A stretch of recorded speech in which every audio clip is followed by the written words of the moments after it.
So it is 9 o'clock, so it's time to resume the inquiry.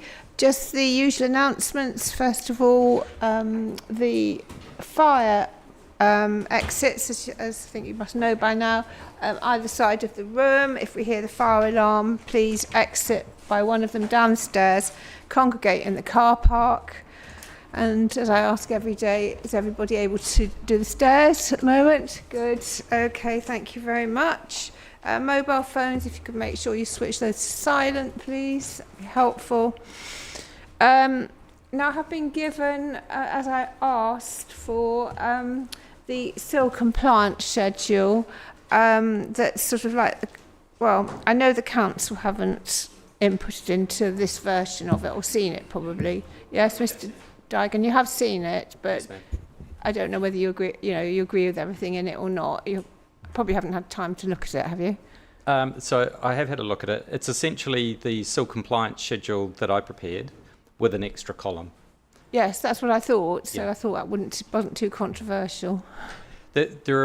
So even since the SIL compliance schedule, there's been Yes. further discussions on things like public rights of way. Yes. So that is reflected in the latest schedule that the applicant has provided. Right. Okay. Whereas those negotiations predated my work. Right. So it's not an exact replication No. of but it's the most up-to-date version. Yes. You could okay. use that as the...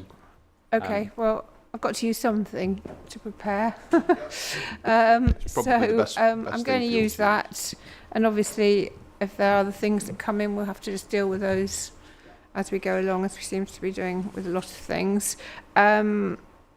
So, in terms of public rights of way, I'll obviously have to just look at the public rights of way statement of common ground, which I haven't really had a chance to look in any detail yet. I have to look at that to see if that changes the agenda. Of course, yeah. You can. Yes. And I mean, you won't be getting any update until probably very near the actual event. Of course, next no. week. Yes. Just how it is, I'm afraid. So I think that was everything. Section 106, you should have the draft. That's been circulated now, I think. Is there anything else that anyone wants to raise? No, thank yes, you. Mr. Mann. Oh, just to say, I'm about to recirculate a draft of 106 because the version that Mr. Dygan circulated yesterday was in clean, which is a bit confusing when some of those changes Okay. haven't been accepted. So I'm just sending it in track now, along with the SIL compliance statement. So that will be with everyone in the Well, next I 5 hope the minutes. SIL compliance statement's the same one I've got in hard copy, is it? Yes, of course. Yes, yeah. Yeah. All right, so perhaps hold fire with that until you get the next bit version. Okay. Right. Yep. Right, okay, anything else anyone wants to No, raise? thank you very much.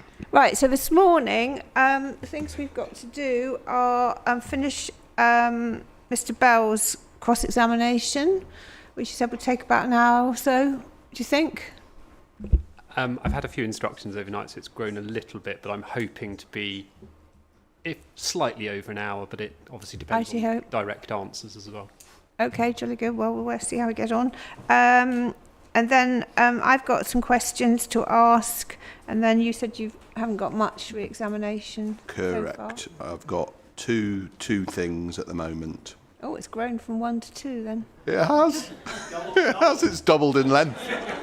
It has. All right. So as long as, we're finished by before 1 o'clock, Yeah. which we should be, I hope. So let's crack on then. Thank you. And over to you, Mr. Bell. Thank you. Yeah, good morning, Mr. Baxter. Good morning. So carrying on from yesterday, I just have a little bit more on the wet woodland to deal with first, and then we'll move on to some other areas. Can I take you to a document which is at CD 19.22? And what this is, it's the heritage mitigation draft. It's been prepared by Montague Evans. It's February 2025.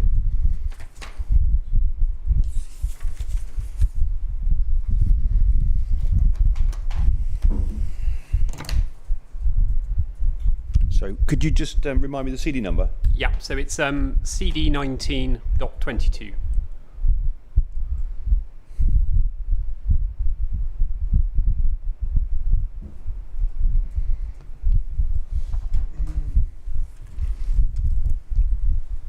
don't worry. Although it's heritage, I'm not going to be asking you heritage points. Okay.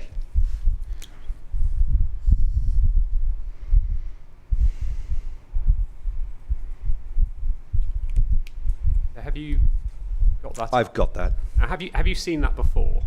No. And have you been consulted about any of the heritage mitigation? It would have been taken into account in terms of the design of the scheme, but I personally haven't had cause to look at it. Thank you. So if I could take you down to paragraph 9. And there's a section there called watercress beds. Yes. Now, you can see what it says, that in the early 20th century, watercress beds were upstream of Mill Pond. Were you aware of the previous use of watercress beds in that area? I can't remember the document now, but I was reading that there was even a proposal to, I think, clear the woodland in the past for watercress beds, which I think was then avoided. So yes, I am aware of the general use of them. So, thank you. So when you say the woodland, do you mean the wet woodland? Yes, that's the wet woodland associated with W2. We could take that up as a useful plan, CD 3.2.9, where we can see the habitats. Worth bringing that up.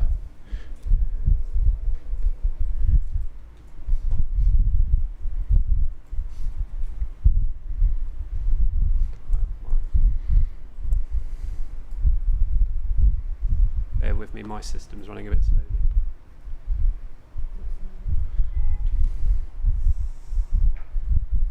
Which is the baseline ecology map. Yes, so And that's page 50 of the PDF. If you're on a PDF version, that's plan Eco 3A. We see the distribution of habitats there. Its wet woodland is W2B, which we're talking about. that's helpful, thank you. Right next to the mill pond, which is pond 2, and we see it's being fed by watercourse 1. That's what we were discussing yesterday, and that description of the watercourse is at 4.13 for your note, madam. And just to provide a bit of reassurance on that watercourse, that it hasn't been undervalued or underestimated, there's an evaluation section there at 4.13.2, and it sets out the watercourse provides a valuable wildlife corridor within the site, supports a reasonable diversity of aquatic species. The vegetation within and surrounding the watercourse is considered to provide a valuable range of habitat for faunal species discussed in Chapter 5. Watercourse is considered to qualify as a UK BAP priority habitat description for rivers based on the presence of water vole. And it says, as such, the watercourse forms an important ecological feature due to its size and quality of the habitat. It's considered of value at the local level. So just to give you some reassurance, the watercourse has not been undervalued, its value has been recognised, and of course it's going to be protected accordingly. And I'm sure we're grateful for that explanation. What I want to take you to, and I don't think I actually need to take you to it now that we accept that the watercress beds are looking like they'd be, well, you say it's been voided as a proposal, is that right? I can't remember what document I was reading. I think maybe it was a historic document on that, about maybe the history of the site. But obviously that's a long since forgotten proposal. Obviously, I mean, it's before perhaps people knew about the value of the woodland. So long since forgotten, but this document, the mitigation that I took you to earlier, 19.22, is dated February 2025 and is due to be finalised. Yeah, paragraph. Sorry, madam, it's 19.22, the first one that we opened. All right, okay. If you have a look at the first page, Montague Evans prepared this February 2025, and it's in draft form. And I think on the core documents list, it's actually entitled to be finalised. As far as I read, this is a historic. They're saying watercress beds in the early 20th century. There were watercress beds upstream of the mill pond. Yes. So it's paragraph 9, which is on page 2. Yes. So it's the last page.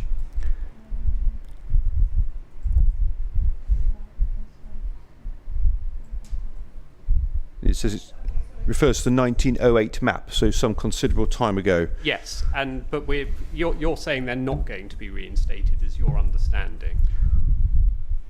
There's certainly no proposal to reinstate the watercress beds. The woodland we've consulted, and you can see this in the same document I'm referring to, paragraph 4.7.2, on map since 1940. Yeah, so if I can pause you there. So what I'm interested in is whether or not you're aware of any proposal to reinstate the watercress beds. I'm not. So the last sentence of paragraph 9, would that surprise you if that was being raised in February 2025? It would be, and that was something which we wouldn't necessarily encourage.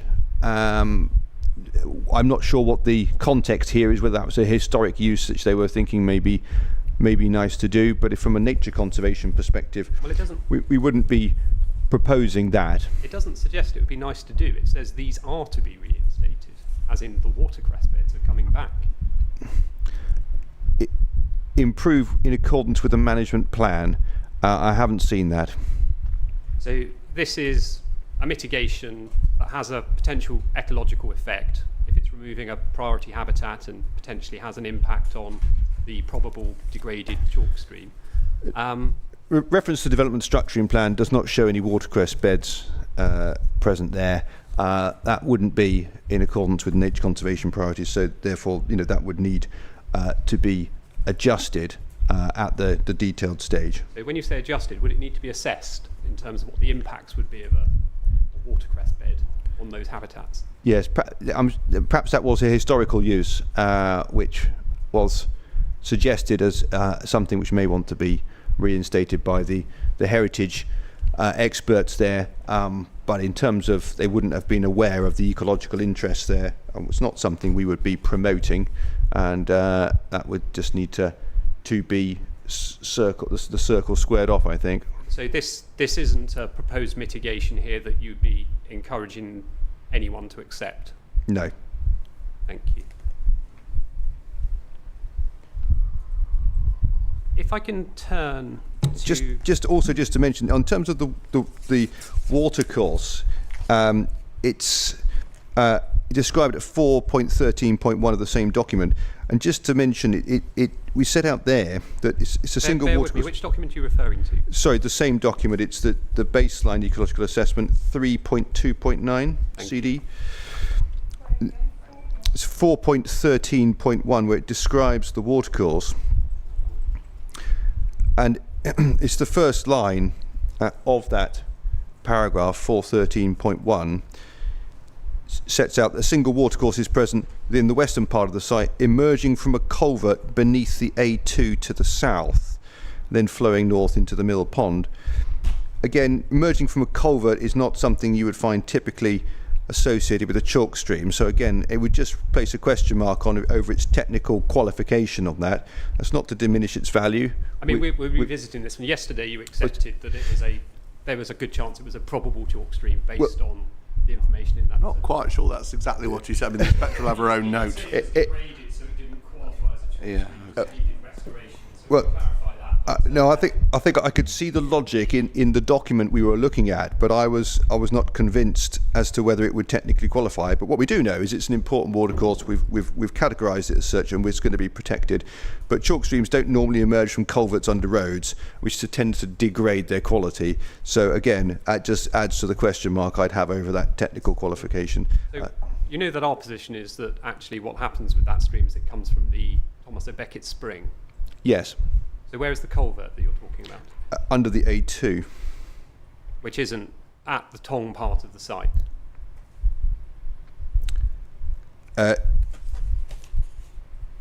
This is what we've recorded here.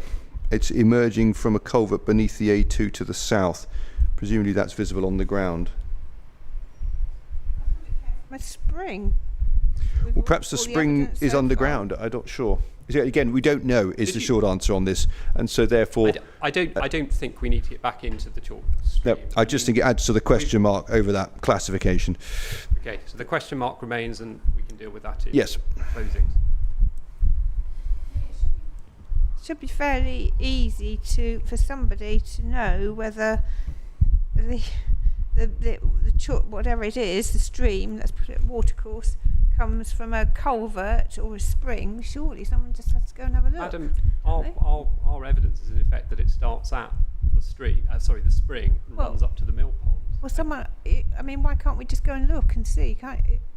Or I is believe it that's something- what's happened here at this paragraph 413.1, madam, and it's been recorded to be emerging from a culvert. That would be an observation on the ground. What exactly? You'll be walking past there soon, won't you? On the Yep. Well, Madam, I it's don't know that you on. can get to it. That's the thing. I mean, I did actually look, but you've got the little bridge, and then it's private land after that, so you can't just go wandering over that unless you've got control of it. Madam, we may be able to speak to the landowner if that's helpful and see if they'll Yeah. grant permission. Well, surely it's a matter of fact that Well, I could help as the landowner, of course, grant you access, but in addition, I can tell you that on occasions, when there have been very severe droughts, the springs and the culverts and whatever have actually failed, and the Environment Agency has had to pump water from the underlying aquifer to keep the Tong Mill Pond wet. So it's a rather complicated story, but of course you're welcome to have a look. Madam, obviously, the other evidence you have of this is what the SRT report says, where it describes the stream coming from the spring going to the mill pond, and that is the bit we're talking about. There is no well, I reference. realise that, but if there's a culvert would that just feed into it then, do you think? I mean, I don't know.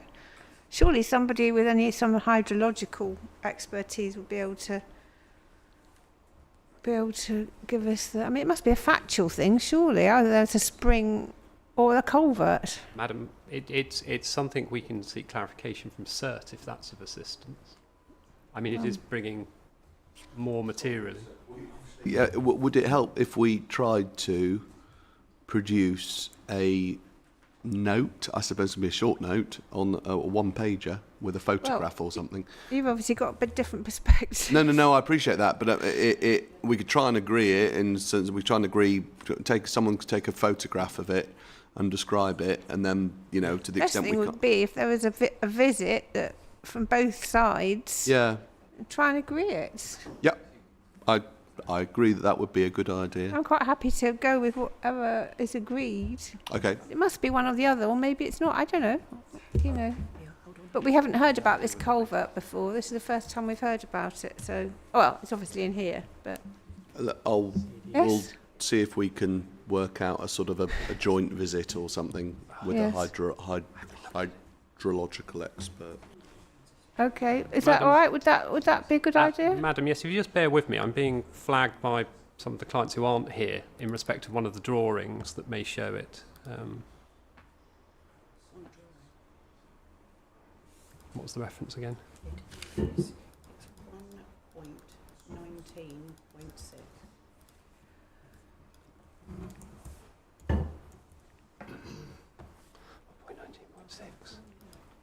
Oh God, it's the transport one again. We'll take that away Page. and try and put something together with Okay. Councillor Bonney and team.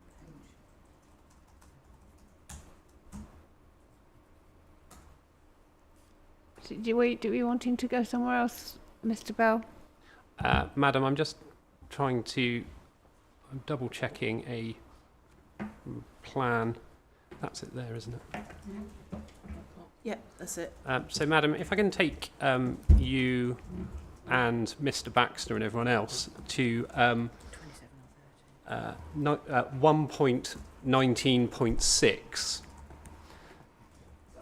It is, sorry, the core document, which is the ever delightful to review transport assessment highways infrastructure proposals. 119.6.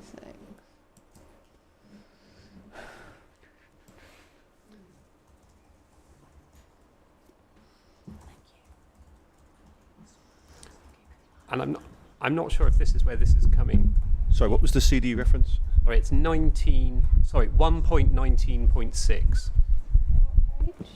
And it's page 27. Thank you.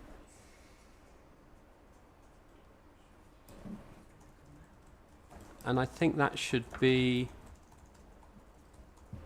I'm trying to get the drawing reference. It's entitled General Arrangement Sheet 2 of 3 is the one that I'm looking at. It's just basically a site with a Northern Relief Road on it. Yes, so you can see to the southeast of the plan, there's the river is marked in blue, the stream is marked in blue, and you can see it emanating from the spring just off of the street. In blue? No, I haven't got any blue. The only blue I've got is down the side of the Are you looking... NRR. Sorry, madam. Are you looking at... It's the drawing title is General Arrangement Sheet 2 of 3. That's page 29, I think. Oh, sorry, I'm kind of reliant slightly on the online version, which isn't paginated. All right, 29. Oh, yes. Now I've got blue stream. Right, blue stream. Yes. So you've got the start of the spring shown in dashed blue, and then, madam, it follows up, and then there's a proposed culvert that comes in. The only thing is, right at the top, there is something going down from that top bit, isn't there? What's There that? is. That's it. Yeah, that's it. With Madam, I think it probably is something that's going to be obviously assisted by a site visit. So I'll liaise it with Mr. might be that there's a culvert that goes into the thing. It doesn't actually feed the, you know.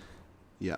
I mean, it doesn't appear on this, and the plan doesn't go back, but it doesn't appear that it's something going necessarily under the A2 from the other side. I think it probably does need to be looked at. I accept it could do with clarification, and so we'll have a go. I also suspect this plan won't be, the answer won't lie in this plan, because whoever was drawing it probably was not focusing on the source of the watercourse. I mean, what we really want to know is whether it comes from a spring, albeit that there might be a culvert that goes into that bit of water, which I think is probably the most likely, or whether the stream actually originates south of the A2 somewhere. Yeah. But you know, I mean, that's going to be difficult. It's obviously all built up now. Yeah. We'll do the best we'll try and, I mean, we should be able to produce a note together. And obviously, if there are things disagreed on it, then we can explain what they are, and perhaps Mr. Baxter can consider. We can be asked now what difference it all makes. To there's there's the magic map that is. We just don't know how. You know, the thing is that we all assumed it was a spring. Everyone's assuming it's a spring. So even the South East River Trust are assuming it's a spring. Well, they might have done. You know, so I think we can't really get any further with that at the moment. So should we carry on? Yes, so I think we can move away from all things water and woodland for now, and I want to just come on to hedges, and in particular the Ruins Barn Road hedges. Now, Mr. Baxter, if I can take you to your proof of evidence.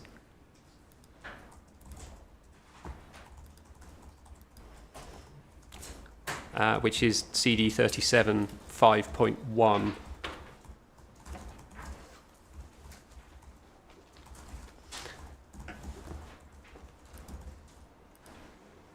And if we could go to PDF page 59.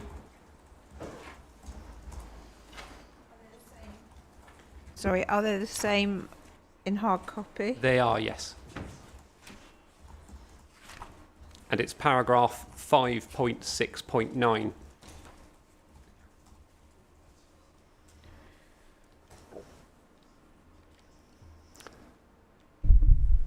I have it. Thank you. So in this paragraph, this is you discussing the link between Highsted Wood and Bexwood. And here you discuss the hedgerows running along Ruins Barn Road. where you describe them as, although being narrow and somewhat long, the well-treed nature of the hedgerows provides increased functionality. Under the proposals, the current link is fully retained, and you discuss the measures to ensure wildlife connectivity is incorporated across the relief road. What I want to take you to now is another one of the technical notes for the transport material. So it's core document 3412.2.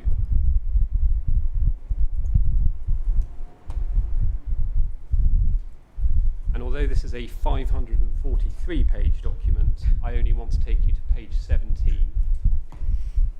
Hold on.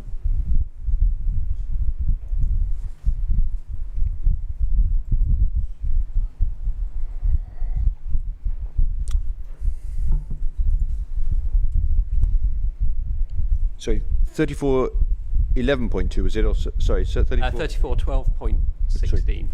Sorry, 12 points. Sorry. 2 or 16? So, Page 17. I downloaded it and gives it a different core reference. Just a minute.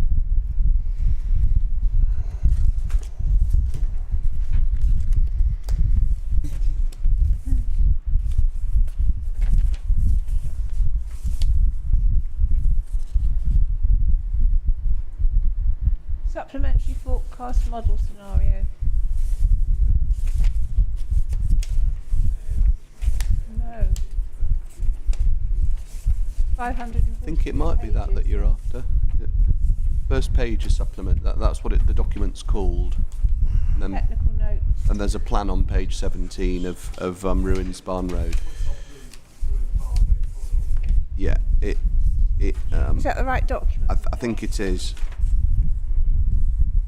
Then is it's the plan of Ruins Barn Road active corridor. 17.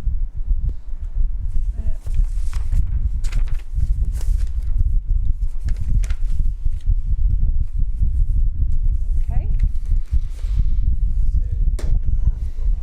Yes.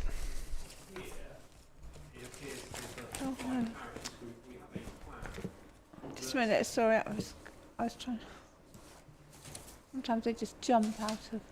Right, okay. So it's just a line across the page, mine is anyway. Well, you know, a road across a page. It is. From left to right, corners. Yeah, okay, jolly good. So, where the proposal is for the cycle path, which is the beige colour. On the northwestern side. Yes. Now, as the 5 parish groups understand it, that is going to require removal of some of the hedgerows. Is that your understanding?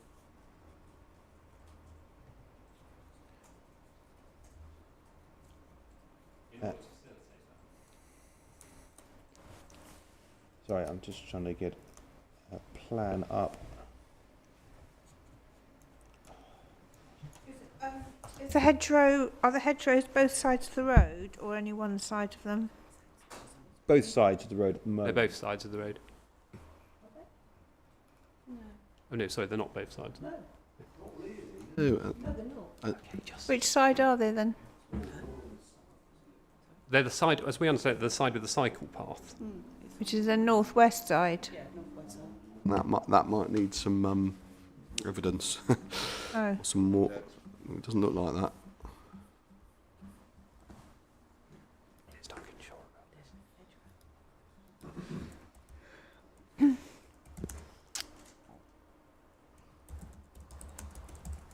on the can't we see on the one of the ecological plans? it's the other side.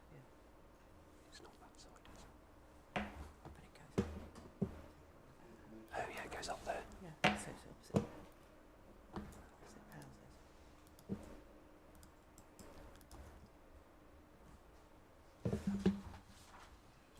So, Madam, at the point at the northeast part of the road in front of the houses, there are hedgerows there opposite the houses where the cycleway is going in. Opposite the houses, right? Okay. So, Mr. Baxter, in that regard, with the cycleway going in there, where the hedgerows currently are, that isn't going to facilitate the full retention of those hedgerows in that part of the link, is it? Road design is indicative, so that the red line does appear to have space to potentially separate that cycleway if that's felt desirable. I notice the green infrastructure plan, which is CD 8.18, shows that as a green corridor, and hence that's certainly the intention. So if there does need to be removal, there could be reinstatement. But as far as you were concerned when you prepared your proof of evidence, there was no proposal for removal of any of those hedgerows? If I don't want to interrupt. If it's to be put to that specific hedgerows are impacted, it would be because it's a road that has lots of hedgerows up and down on different sides. It'd be quite useful for him to be shown exactly what hedgerows we're talking about, because it's been suggested to him hedgerows exist, but but it's not clear to me which ones we're talking about or where they are, which side of the proposed road they're on. It's the side of the proposed road where the cycleway is. Where the proposed cycleway is to go, and at the top right-hand corner of the plan there are some houses, and it is that section there, opposite the houses.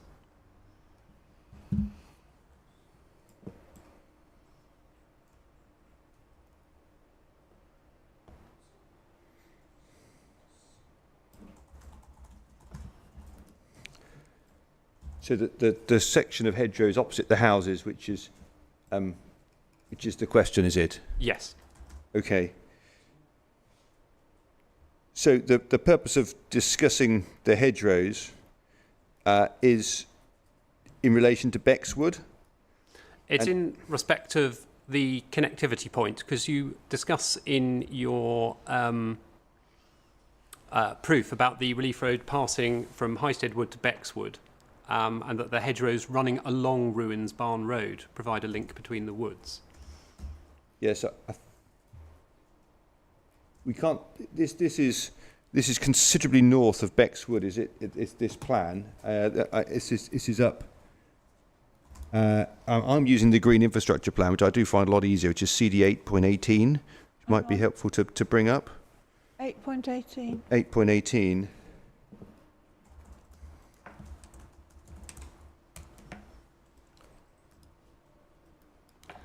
This is the one that takes a long time to load if you're looking at it online. I've got a hard copy, luckily. I keep trying to download it and keep failing. This is useful because it gives you more of an overview. Oh, it's that one. Right. Green space structuring plan.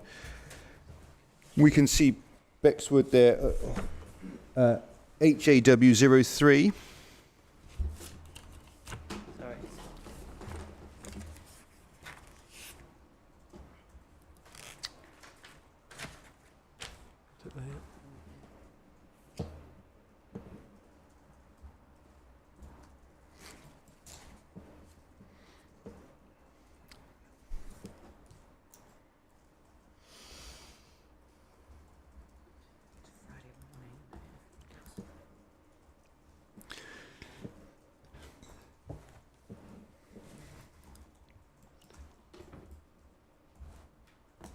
The hedgerows being referred to are those north of Bexwood along Ruins Barn Road, which are in the dark green on this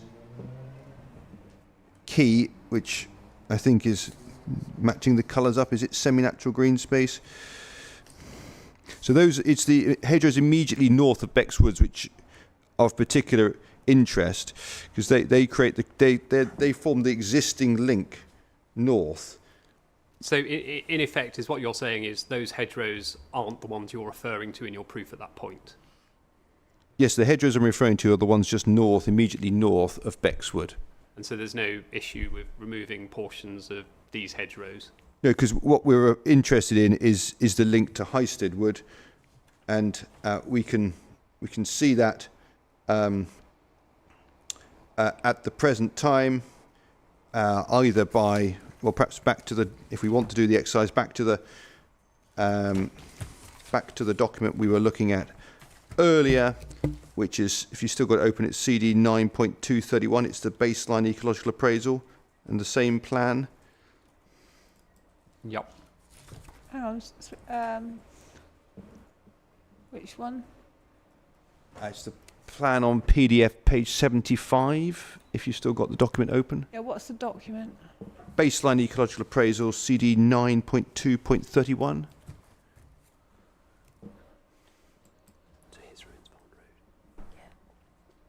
Tom.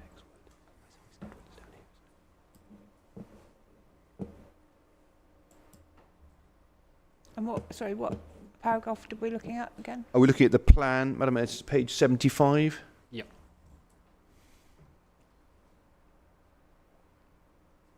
Okay. That's PDF page 75. It should be the plan. Ecological features should have a lot of yellow on it. I'm not sure that's the correct plan.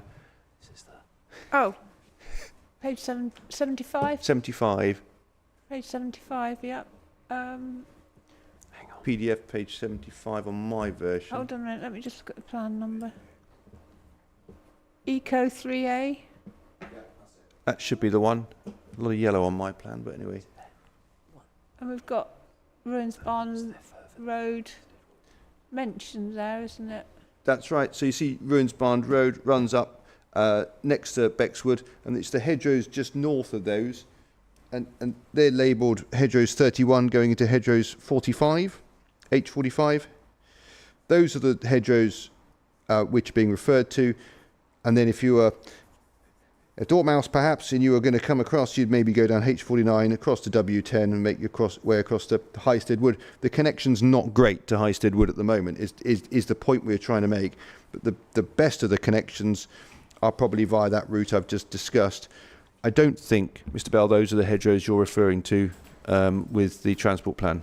No, the understanding from the group was that you were referring to the hedgerows running along the whole of the road, effectively. Right. But as far as you're concerned, in respect of the hedgerows that I've just been discussing, there's no issue with them being reduced. No, they are not particularly, not of consequence. It's the ones which are H45 essentially on this plan, which I've been referring to. If I kind of come back to something you said, I think it was in your examination in chief or your cross-examination, you gave a discussion about all English hedgerows potentially being habitats, no matter what species of plant were in them. Do you recall that? I do. So these would be a habitat. Well, they would be back to my point I was making at the time that yes, there's a network which is of value, but the individual components may not be, particularly if they're not particularly species rich and they don't particularly form a habitat in their own right. And that would be very much the case of the hedgerows by the houses there, a very different nature compared to H45, which are the tall, well-developed ones which I was referring to. And so, yeah, very different type of hedgerow. And also, in terms of connectivity, you're sort of passing into Sittingbourne at that stage, so you're not really going to be connecting to Highsted Wood.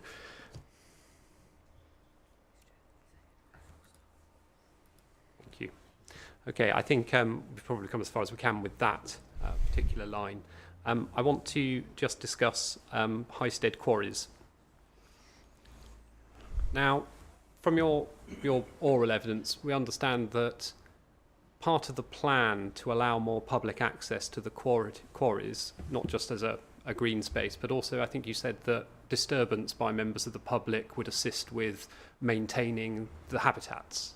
I'd probably put that ineloquently, but is that the gist of it? It wouldn't be harmful in the sense of the habitats there which are looking to be restored are grassland habitats and short sward ideally, and some bare ground is a useful component of those habitats because it provides soil for seed germination of annual Yes, plants, for example. I think you described the rabbits as fighting a bit of a losing battle, and actually the public could be useful in assisting them in that ongoing war. Indeed.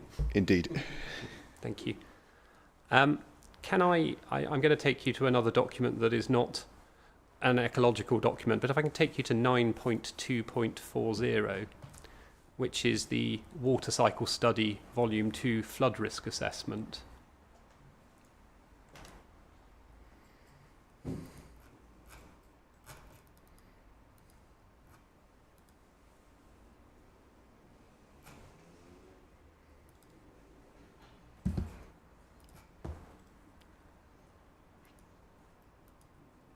Have you got that? I have that. And I just want to take you through a few passages. And if you could turn to PDF page 5. Oh, apologies, madam. 9.2.40.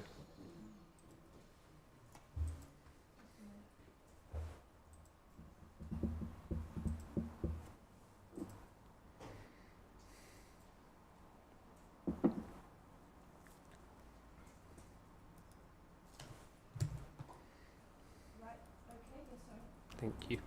So if we can go to page 5 and the penultimate paragraph. If you're viewing it online, it's internal pagination 2.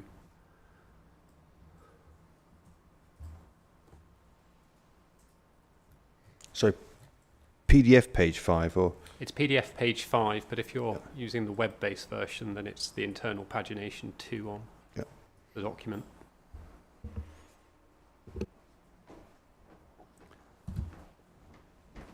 So in this penultimate paragraph, it's discussing the risk of flooding from groundwater within the site, and it's assessed and found to be low, except for Highsted quarries. These historic chalk excavations are subject to periodic groundwater flooding and potentially surface water flooding due to its elevation. As there are no changes proposed to the former pits area, this status quo will remain. And then if we can come over the page to page 6, again, we've got a discussion about flooding at the site, designated, it's the second paragraph. The report demonstrates that the site is designated as Flood Zone 1, has no history of flooding except groundwater flooding within the Highsted quarry set, several metres below the general surface. And again, generally the site is considered to be low. Flooding at the site is considered to be low. If we can then go on to page 37.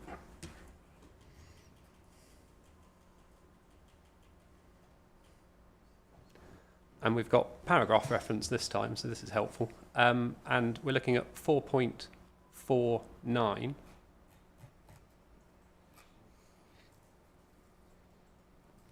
And the second sentence of that, however, as supported by anecdotal evidence, groundwater flooding occurs occasionally in the quarry area. The last occurrence was in January 2021, and the water ponded for several weeks. The occupiers of the quarry are familiar with the situation and monitor groundwater level within the pits.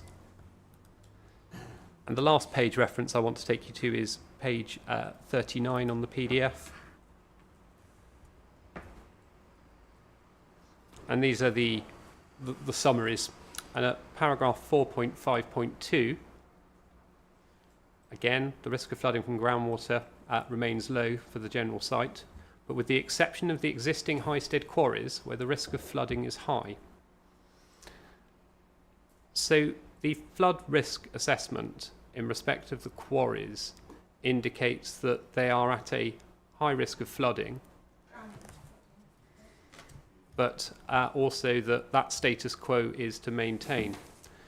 And what to be maintained, what the group are concerned about in respect of your evidence that the public will be of assistance in maintaining the ecology within the area is where you have a site that is at a high risk of flooding, is public access conducive in that regard?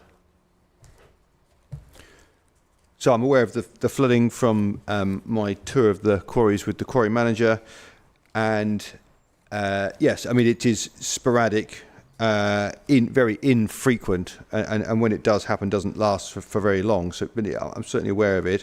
2021, it was several weeks. several weeks, I think it said, did it? Yes. Yes, exactly. So, yeah, it's just a short duration, on sporadic years. So it's not a constant situation. I don't know. If one looks at 52 weeks in a year, several weeks is quite a large portion of the year. Yeah. But in terms of, the question is, in terms of how does that affect the ecology?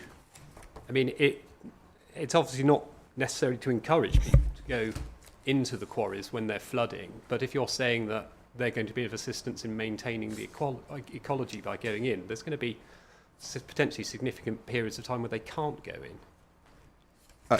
Well, yeah, it's in terms of their assistance to the ecology, it doesn't require them to be there. What I think, but my point was, footfall is not a negative impact on all ecology. So it doesn't need constant footfall to maintain the open habitats. Well, I think we'd understood that the public giving assistance to the rabbits point was that it was a benefit. Well, it's not a disbenefit, I think, is the point I'm trying to make. So it was not incompatible with its use, was the point I was trying to make. Thank you. So moving on from the quarries, I want to talk about the Household Waste Recycling Centre. Now, you're aware that the development includes land for the provision of a household waste recycling centre? Yes, I am, yep. And have you given any consideration to that proposal? In what sense? So let me take you to the parameter plan to show you where it is, and we can set this up. So I remember where it is, but yes. CD 4919.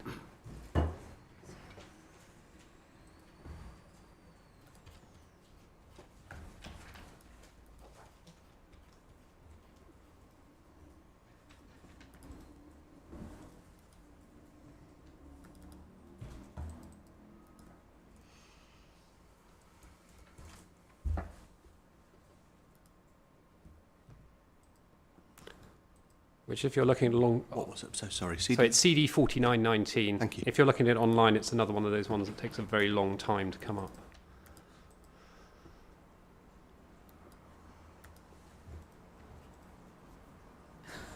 Yes. And also, if you've downloaded it, it takes a long time to come up as well.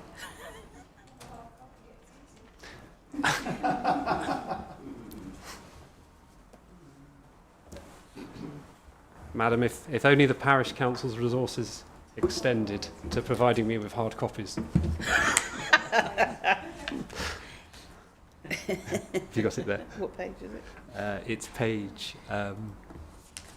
It's just the parameter. Oh, which one was it? Is that CD 49? No, that's 8. it's not.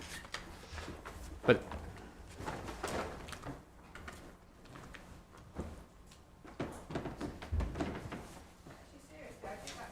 Right at the beginning, if everybody who wanted one could have a copy of the hard copy booklets. No, I don't know the. But maybe you said no. And we handed them round. I thought they were handed They round, were. actually. You've got one, Mr. Bell. I haven't Seriously. got it with me. I think I put it into your fair hand. but it is my personally. fair hands. Okay. Yeah. Probably Um, prefer online though, Mr. Bell. I can work with it. There you go. It's a very thank you. It's a very short point anyway. Well, there's one coming. We've got one here. There you go. See, Ah, Masses of them. be careful what you ask for. no, it's fine. I can share this one. So, if on the parameter plan, this is the joy of direct access instructions. On the parameter plan, you can see to the southwest of the site the area shaded in orange,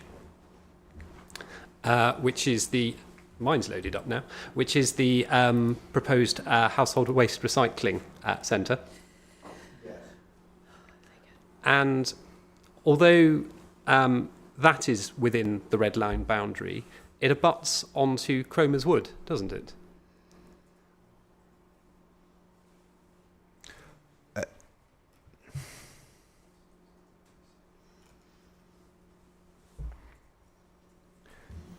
There's a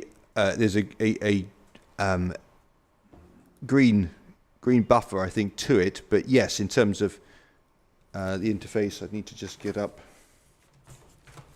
And yes, so that does look to be the case.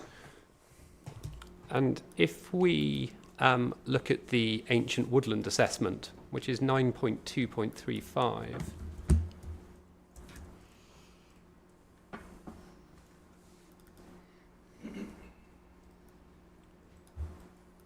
and we turn to the plan on page 14, and I like this plan because it comes up quickly.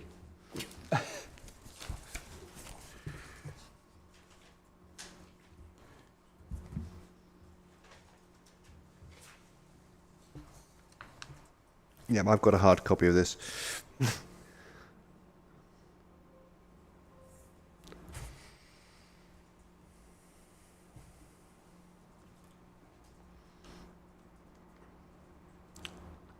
I say it comes up quickly.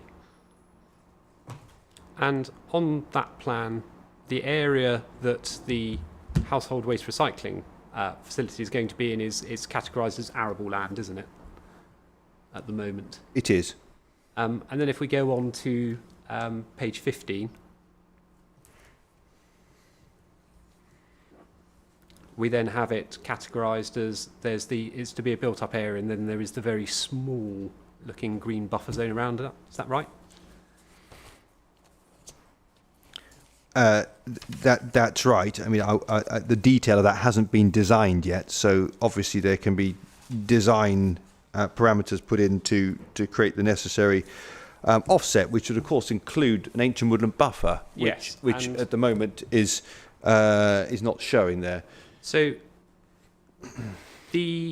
as we understand it, the proposal to include the household waste recycling centre is a relatively late addition to the proposal, in that it came in, I think, in August. Knowing now that there is... Just to say, I'm not sure he's the right witness to answer that bit. Yeah, fine. Just on the sort of chronology, I mean, there'll be others to... At the time you were preparing the bulk of your assessments, did you assess the impacts that this proposal could potentially have on the woodland outside of the red line boundary? Yes, I mean, all Cromer's Wood's definitely been taken into account as part of all of the assessment. With specific reference to a household waste recycling centre? Well, there's not a design in here at the present time for that. But you must have some idea as to the general impacts that can come with such a facility. Yes, indeed, I've worked on those sites adjacent to woodlands before. And so what are the types of impacts that come with a household waste recycling centre? So it's down to control as usual. So it's ensuring that the site's contained and ensuring the operations. So do they attract pests, animals? Not particularly. They can do, but not particularly if they're well managed. In the sense of increases in traffic. Well, the traffic would be coming from the west. There's still going to be noise and presumably pollution from the traffic. Well, yes, but in terms of sort of, there's not a huge flow volume close to the ancient woodland in the sense of. But would it have an impact on the ancient woodland? Have you assessed it? What we've assessed that it's capable of being designed so that actually it includes the ancient woodland buffer, includes the relevant control measures.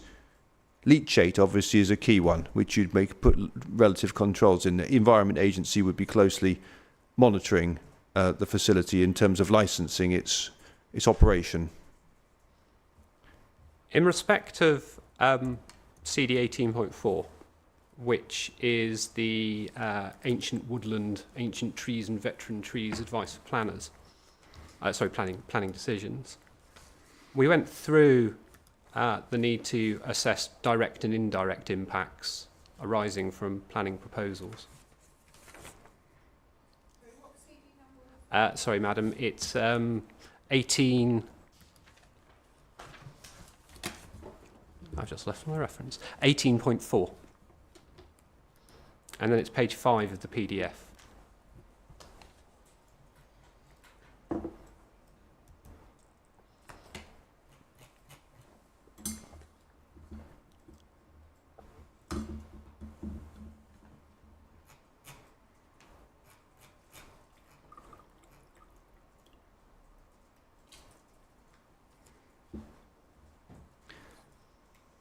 What struck me when I as part of my site visits, walking past this area, is it's enormous. And so in terms of available space for a household recycling centre, I don't know how big it is intended to be, but my striking takeaway observation was there's a lot of space there. So on my ecologist take on this, and not a design engineer, I would imagine there is plenty of space to ensure this is properly buffered, so that I wouldn't have a concern that these effects would arise. Not being an ecologist, if I can just take you through my basic understanding of how this probably should work, but as with most things, probably doesn't work in the way that I think it does. You have this series of factors set out in this document: direct effects and indirect effects. Now, as an ecologist, advising a client and ultimately the Secretary of State, or feeding into advice to the Secretary of State, you're aware of a proposal that has this type of facility next to an area of ancient woodland. Did you go through this process? Did you follow these steps and have a look at what these effects are, even bearing in mind that it's coming out at the design stage? At this stage, did you have a look at any of the potential effects? I wasn't the author of the environmental impact assessment, so I can't speak directly to that. Have you seen anything in the documents about the effects? I would need to go back to check the specifics of that. But what I, from my own personal view, when I went there, I didn't hold a concern because the scale of the area is such that I felt there was plenty of space available there to be able to safeguard the woodland. So can I just ask you, has it been assessed, yes or no? So in that sense, yes, I have taken that into account in my site visits. It's capable of being designed so as to safeguard the woodland. And that's the level of detail of the assessment. It's just a large site capable of being designed. Well, so yeah, having worked on these sites before, I'm aware of the processes which are required, and the sites I've worked on have been a lot smaller than these. And have you shared that with your client, that experience? Does your client know what to do? Because that's what your advice ultimately feeds into. Yes, I haven't had a specific conversation with them about this particular parcel, but I say I wasn't the author of the environmental impact assessment. It may well be that the authors have. Thank you. Can I just turn on to surveys and master planning?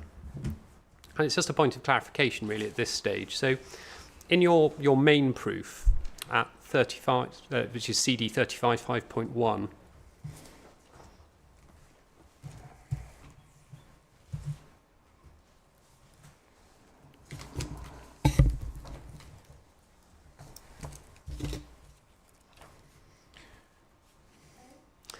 it's page 6, the PDF at 1.2.1.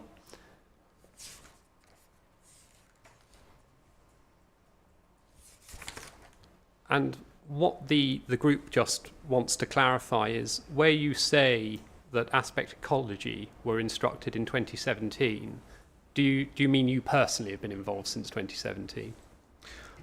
I've had an overview of it, but not across the detail of this. I've picked up the detail latterly. Thank you.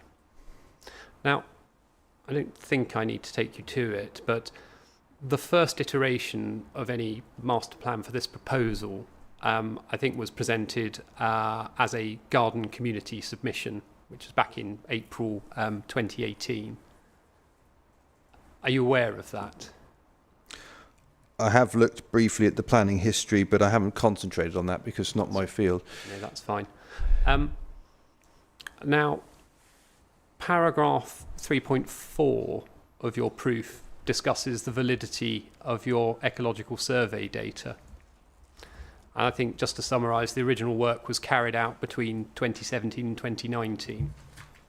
That's not the recent updating walkovers. So the bulk of the survey data was gathered then.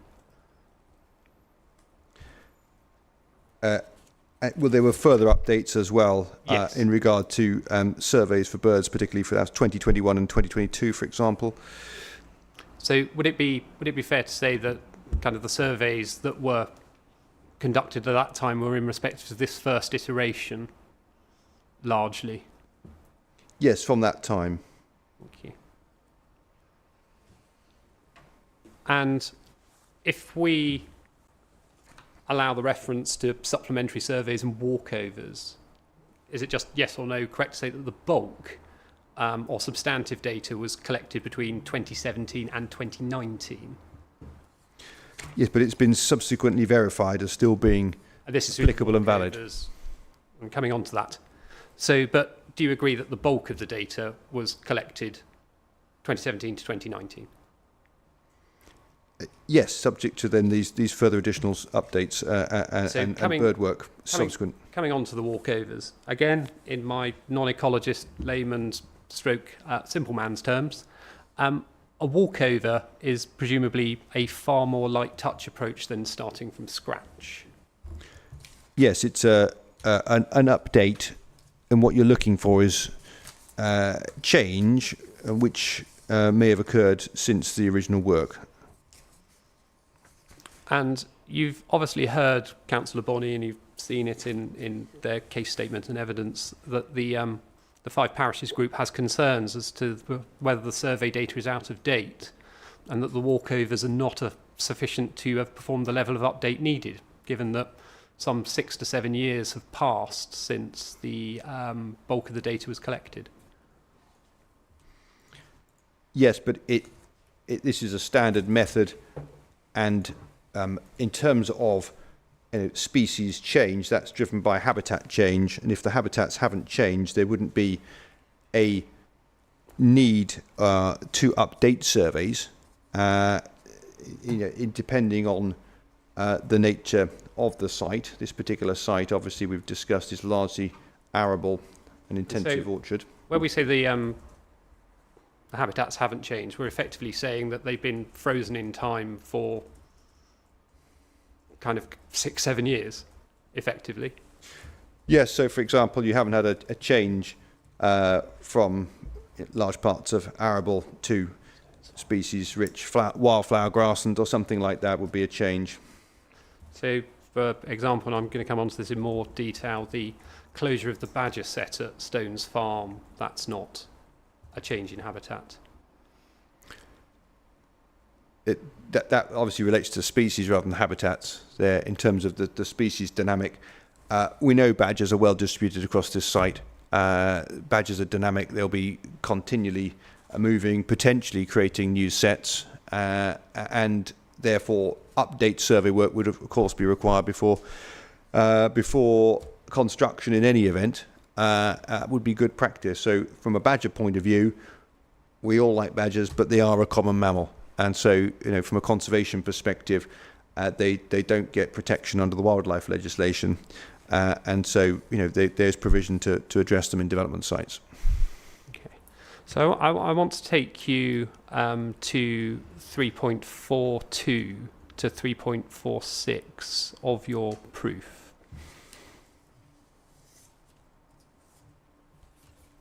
You'll have to bear with me. I haven't made a note of the page reference, unhelpfully. Yeah, so it's 3.42. Paragraph 3.42 is the starting point of Mr. Baxter's main proof. It is, that's the paragraph reference. The core document is 37.5.1.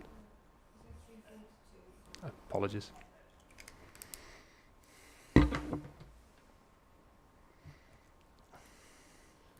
And this is the passage where you're talking about validity of the ecological data and explaining about the walkovers. And at 3.4.3, you give reference to the British Standard and what it sets out, that in regard to adequacy of survey information, that all information should be sufficiently up to date, and the example given is not normally more than 2 or 3 years old, or as stipulated in good practice guidance.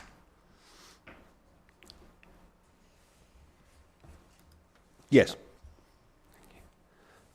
Now, presumably, whether or not surveys are out of date or adequate, that's a evaluative judgment for you to take as to whether or not there needs to be a walkover. Yes. And presumably there could be circumstances where you might advise a client that it'd be prudent to undertake a new survey rather than just a walkover. Yes.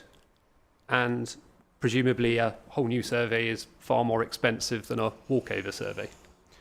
We wouldn't be considering the cost, we'd be considering the value of the data which would be obtained from there. So what sort of survey methodologies there are. So for Dormouse, for example, the survey outcomes are a presence-absence measure. They don't give you a population measure in that sense. So therefore, the value of an update on there is much more limited. I mean, that's your view as an ecologist, but in terms of a client, not necessarily this client, could you envisage a client where you say you need to do a whole new survey and they say, how much is that going to cost? And you give them a figure and they say, ooh, could we do it by way of a walkover or something? Yeah, I think that the key thing though is what data are you going to obtain from that, which is particularly important to bear in mind. Let's have a look. So we have a very large scale development, and if both sides come forward, it is huge on our client's case, on my client's case. Now, dealing with the changes in flora and fauna. Now, we've got the issue with the Bapchild stream that we're still resolving, but we say obviously this is an unassessed priority habitat. In respect of fauna, you've heard how my clients are concerned that species move around, the flying ones, the crawling ones, the walking ones, and could do so significantly. And I've already put it to you that we're slightly sceptical. Well, I've implied, but I'll put it to you. The 5 parish group is highly sceptical that it can be right to say that effectively the ecology within the area is frozen in time over this significant period.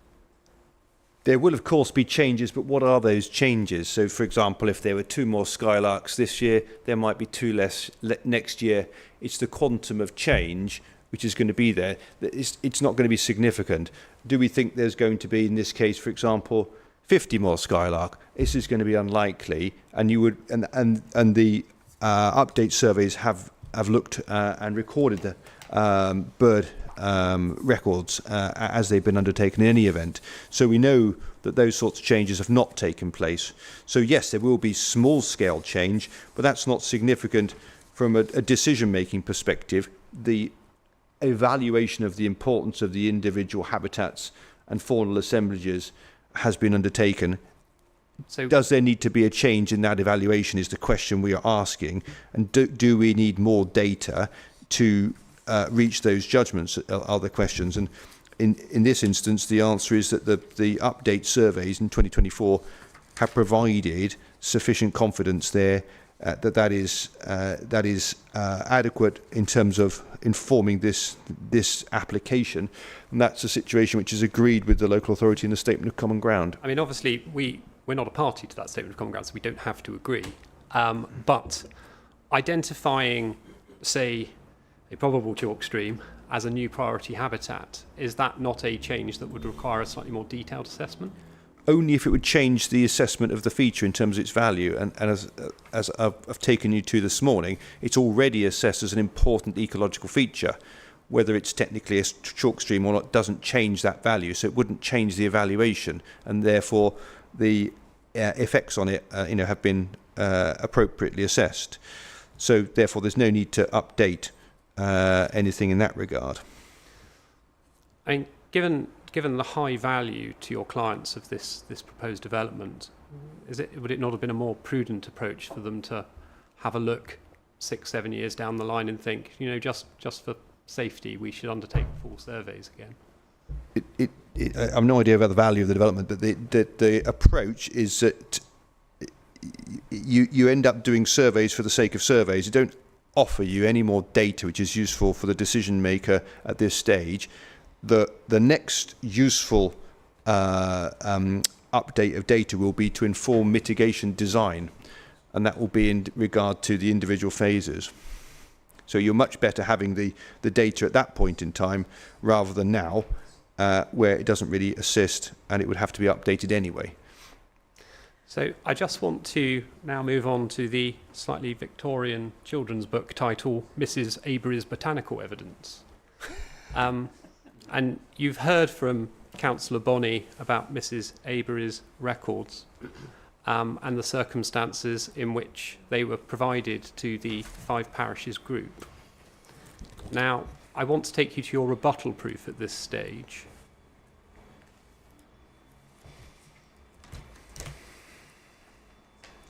And that's 37.5.3.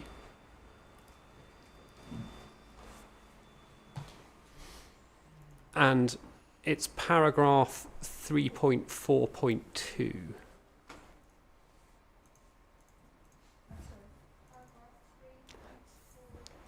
Yes.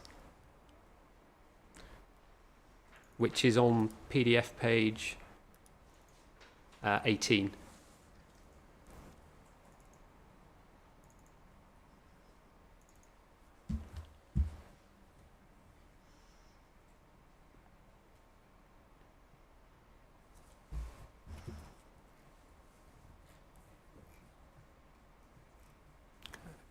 Are you there? I've got that, yeah. Okay.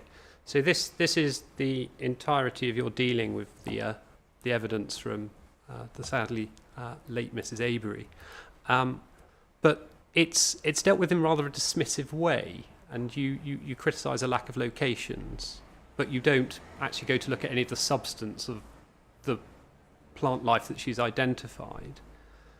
But it's not quite correct, is it, to say there were no locations? And I can take you to some examples. So yeah, so some of them have got locations. I agree, and they are highlighted on page 2, for example. So I mean, for the inspector's note, it's helpful that we agree there are some locations, but the notes appear in the appendices to the 5 parishes group's proof, which is document 42.4.2.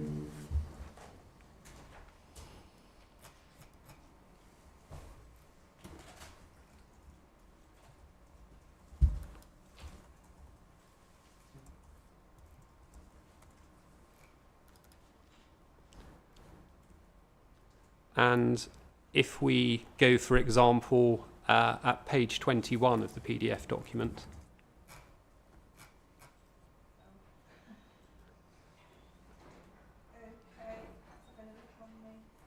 Madam, I can just give you the notes.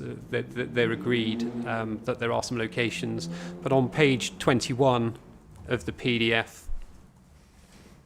to add to the slightly kind of pleasantly Victorian feel with the handwriting, you have Mrs. Avery identifying plants seen in Cromer's wood, and later on entries refer to Cromer's. And they're dated as well as to when she's seen them, so we're talking about 2020. In this particular section of her notes.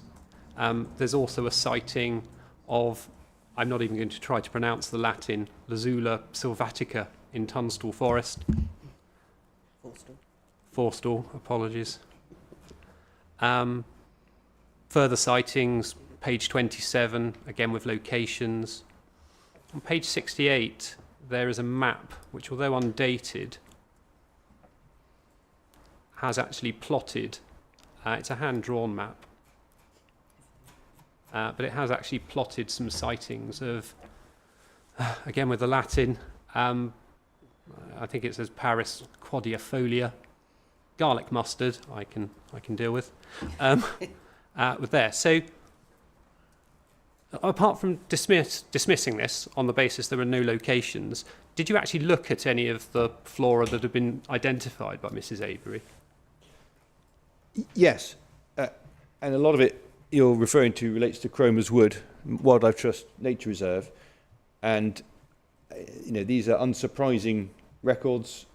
Some of them, like the Paris quadrifolia, are ancient wood indicator species. You expect to find them in ancient woodland, and so that's not a surprise to them. In that sense, the records are inherent in the habitat type. These are the botanical makeups of the habitat types we'd expect to see. But you're just repeating back to me the locations that I just identified and some of the plants that I've read out. But have you actually spent the time and looked through this, as opposed to doing it now? Yes, is the answer. And it's difficult when we've had this sort of data sets from third parties. I've been recently dealing with similar data sets on birds on other inquiries. It's difficult to know what to do with the records when you don't have the specific locations and you don't know whether they're on, off-site. Some of them don't have dates, they don't have numbers, and so it's difficult. These are useful background context, but beyond that, it's difficult to be specific about them, which is why we said none were drawn to our attention, so that we could particularly consider them. Well, I think the answer is we don't have an ecologist, but you are the ecologist. You say they're difficult to deal with. You know where these records have come from. Did you think, oh, I'll look at this and I'll reach out to the 5 parishes group to ask them any points of clarification that I may have? Well, they don't come. They don't come with locations and. But they do come with some locations. I mean, the way your rebuttal proof reads is you were presented with this and you thought, third parties, no locations, not going to deal with it. Well, that's not true. There's an awful lot of species here, majority of which are common, and but so these are not surprise. You don't say that in your rebuttal proof. You don't say, I've looked at these, there's nothing special here, or even there is something special here, but you don't know exactly what is in that list, do you? Well, some of them are special. As the Paris cordifolia we've just talked about is the ancient woodland indicator, which you don't find in many ancient woodlands. But so you're looking at it now. Have you sat down? Yeah, but I've looked at it previously. I'm going through again as you're asking me now. There's early purple orchids. Well, yes, we agree. We know they're in Highsted Wood. So that's a This does feel very similar to your assessment of the probable chalk stream from yesterday, where within 15 minutes we went from it not being a chalk stream to having it assessed. No, we just left a question mark on it because we're not sure about the chalk stream. Natural England have chosen not to update their data set. We don't know if it emerges from a culvert, and we don't know its quality. So it's the same here. This is contextual data. I'm not sure what we can do with it beyond saying, yes, it's context. There's nothing here we don't expect because these are records which sit in the landscape. Coppice, sweet chestnut, ancient woodlands are a major component of these. They include some orchids. Some of those are visible, for example, in the quarry when you go to visit that. So there's nothing here which is... But you don't kind of... I don't understand why, if you've spent this period of time and you've looked at these in some detail, in your rebuttal proof, why don't you say, this has come in, it's difficult to deal with, I've looked at it, but I don't think there's anything to worry about here. Well, I think he's explained. I could have put it that way. I think we'll move on. Actually, talking about the quarries, I think you said they're really difficult to get into. Can we include those in part of a site visit? Can we get into the quarries? Do we need a boat? Have a look. Yes. We'll think about. I don't know when. I don't know if there'll be time with the southern. I wonder if we could tie it into the southern walk, as if you've got not enough to see that day. It would be up and down quarries. I know. Maybe it'd be another day because you've already got the road to do, which is quite a big walk in itself. Yes, I think so, 'cause we're going I to don't think you particularly want to go into them unless you're very adventurous. No. Well, apparently, it's the middle one's the one you can get into. Apparently, isn't there a tunnel between it's A and B? It's used for storage at the moment, so I'm not sure how I think easily it can be opened up. It might be a separate walk. Yeah, separate. Yeah, but I think it's most illuminating to look into Quarry A from the east or from the roads, and that's most illuminating. Then, if you want to be adventurous, like us ecologists, then you can battle your way through. You can get into Grafton 3 in the east more easily, because that's beyond the fencing. Well, I'll leave it up to you, but if it's safe for us to go down there, it would be really good to do. Yeah. One, even if it's just one of them. Yeah, it's a good idea. Sorry, I didn't really mean to interrupt. think No, about when. It's on my mind. you'll be viewing the sites from above and below. You've been up the church tower, and now. Well, exactly. Might as well, you know. All right, so I don't want to cut you off about this, but I'm not sure we're going to get any further with it. No, I was coming to the end of that section. I'm just moving on to our last area, which is kind of mitigations, and I'll try and deal with this very, very quickly. So, turning to mitigations now, kind of heard the council's concerns, and you've been questioned on those by Mr. Rhymes. The parish council's not going to repeat those, but we share the concerns that the council has. So, in addition, Councillor Bonney raised some specific concerns held by the local community in her evidence, and setting to you our overarching position on mitigations. It's the 5 parish groups' position is that there has not been enough detailed consideration into the mitigations recommended. And whilst the underground, overground, wombling free approach is laudable, its successful implementation and onward management is doubted on our side. And it may be something for discussion during viability and planning, but I just want to put a few specific points to you now. Now, you'll be aware that one of the concerns relates to alternatives to harming the ancient woodland, and you deal with this in your proof. And it's at 5.411 of your main proof.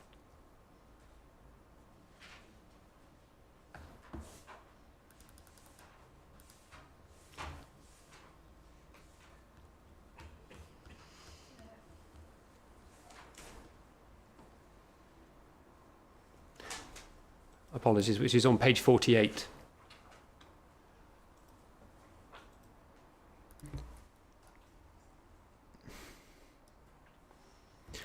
I have that. Thank you. And I just want to summarise what this paragraph appears to say. So here you were saying there's no policy requirement to examine alternative routes, but it's good practice to do so. Is that correct? Yes. And now, on that basis, is this you saying, in effect, that good practice was not followed as it was not required in policy terms? No, good practice has been followed, and I set out how that has been followed in the preceding 2 pages. So that starts with my consideration, commentary on wholly exceptional reasons, which is over the page, previous page 5.4.5, and I give some commentary there on from the transport assessment as to how it has sought to avoid the ancient woodland and minimise effects on the ancient woodland. So that is avoidance and minimisation. So in effect, that's you saying this is the good practice we followed, and we're satisfied. And so what actually you're saying... Yes, not me, but the transport designers. Okay, so what consideration did you give to alternatives, or did you just advise on what you were presented with? Well, we have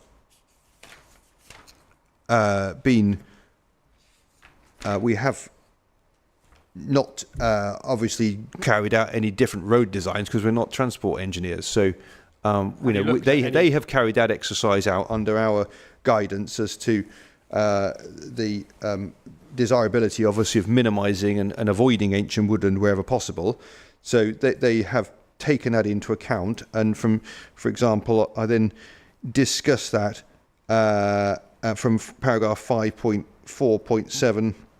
The transport assessment there, it flags up that their key ecological importance is within the site, is particularly the 2 separate areas of ancient woodland, and the road alignment seeks to avoid these areas as far as feasibly possible so as to demonstrate that harm is minimised.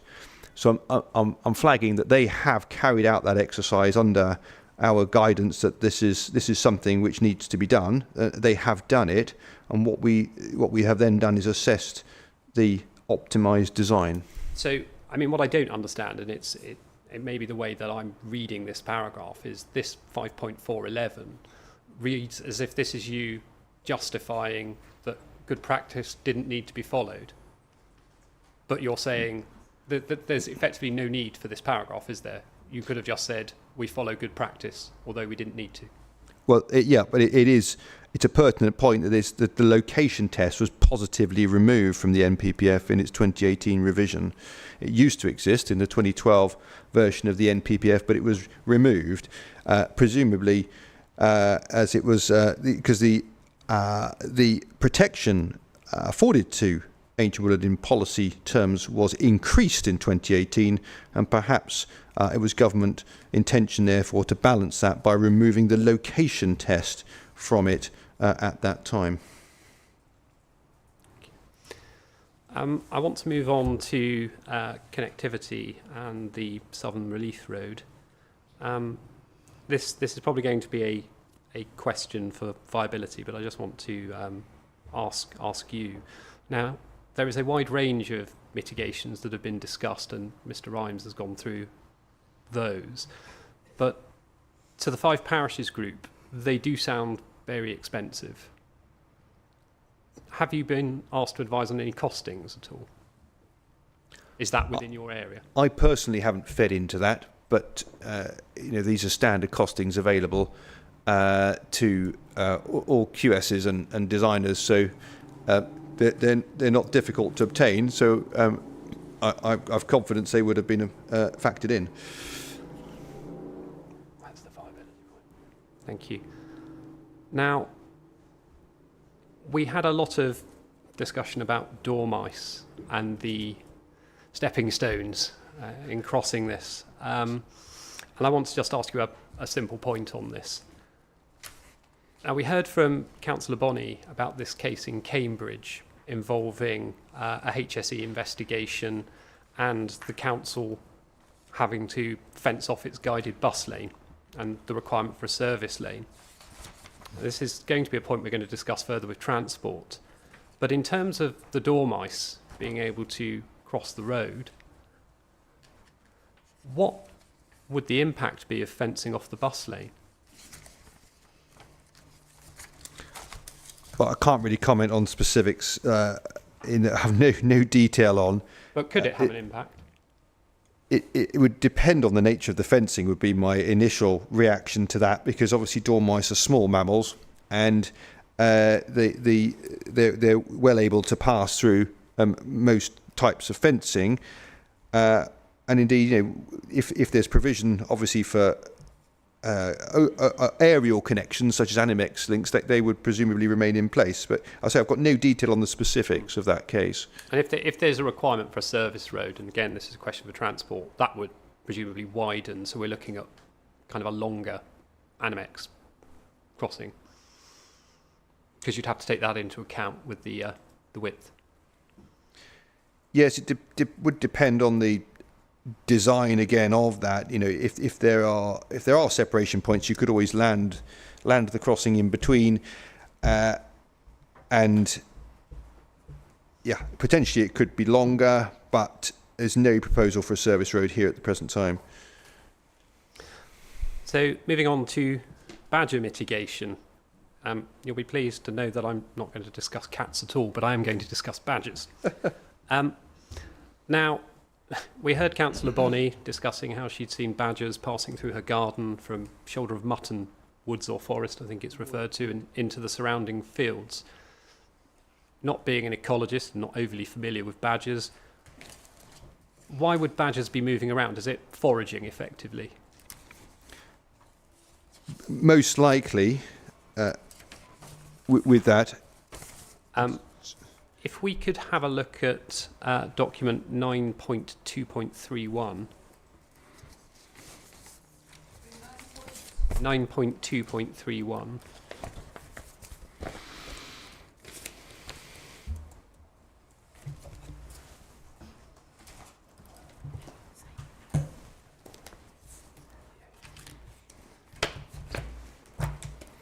And page 88.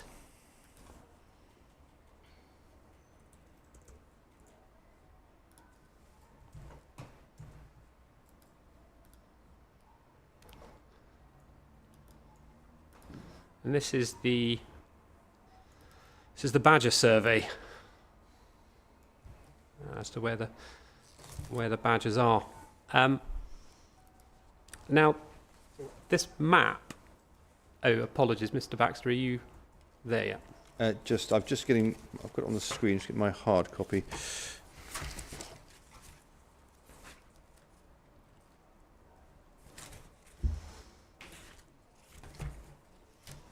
I confess I am starting to miss the days of lever arch files.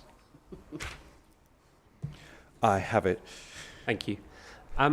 So this is one of the badger surveys, and what we have here is we have the sets that were identified, plotted on this map. Now, can I just understand in respect of they're divided up into various sets. Now, as the 5 parish groups understand it, a main set is, say, where the badgers go to breed. Is that right? It is, yeah. I've not drawn attention to this plan. I don't think it's visible on the screen, is it? So, Well, really, it shouldn't be seen at all. Like, 'cause badger surveys are actually confidential. yeah, it's buried in the documents. I didn't think anybody would particularly find it, but if it's not broadcast, then It shouldn't be in probably here, probably be okay. So anyway, it is. So I suppose. no, I mean, madam, it is there and they are publicly available. No, I know. I'm just saying it shouldn't be. No. In my opinion, well, all the inquiries I've done, they're confidential. It often taken out. Yes, exactly. I think this one's been overlooked. It's so buried. I didn't think There are probably wouldn't have been There are two located. of them. There's the northern site and the southern site are in the document. Well, I mean, they're there. People can see them, so you might as well carry on with your questions. So the main set is where badgers go to breed. Is that right? That's correct. And so that's the site where they give birth? Yes, that's the centre of breeding activity, and they're normally continually occupied. And so do badgers, as mammals, presumably the pups are milk fed? Yes. And then is there a stage where they're still in the main set where the adults will bring food back to them?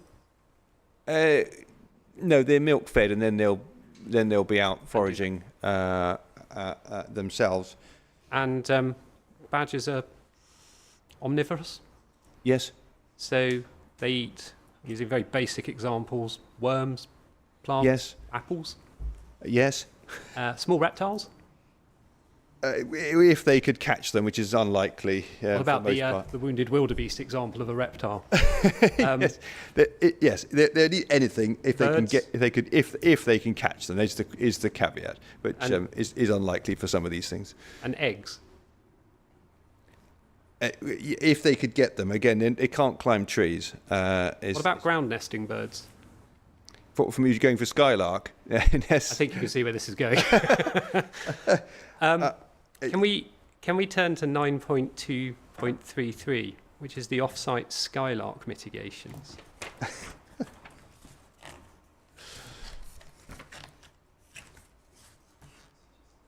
And it's page 57, I think, is the map. Hold on. Sorry, you in the same document? 9.2.33. So that's the, Sorry, the EMS. Yeah.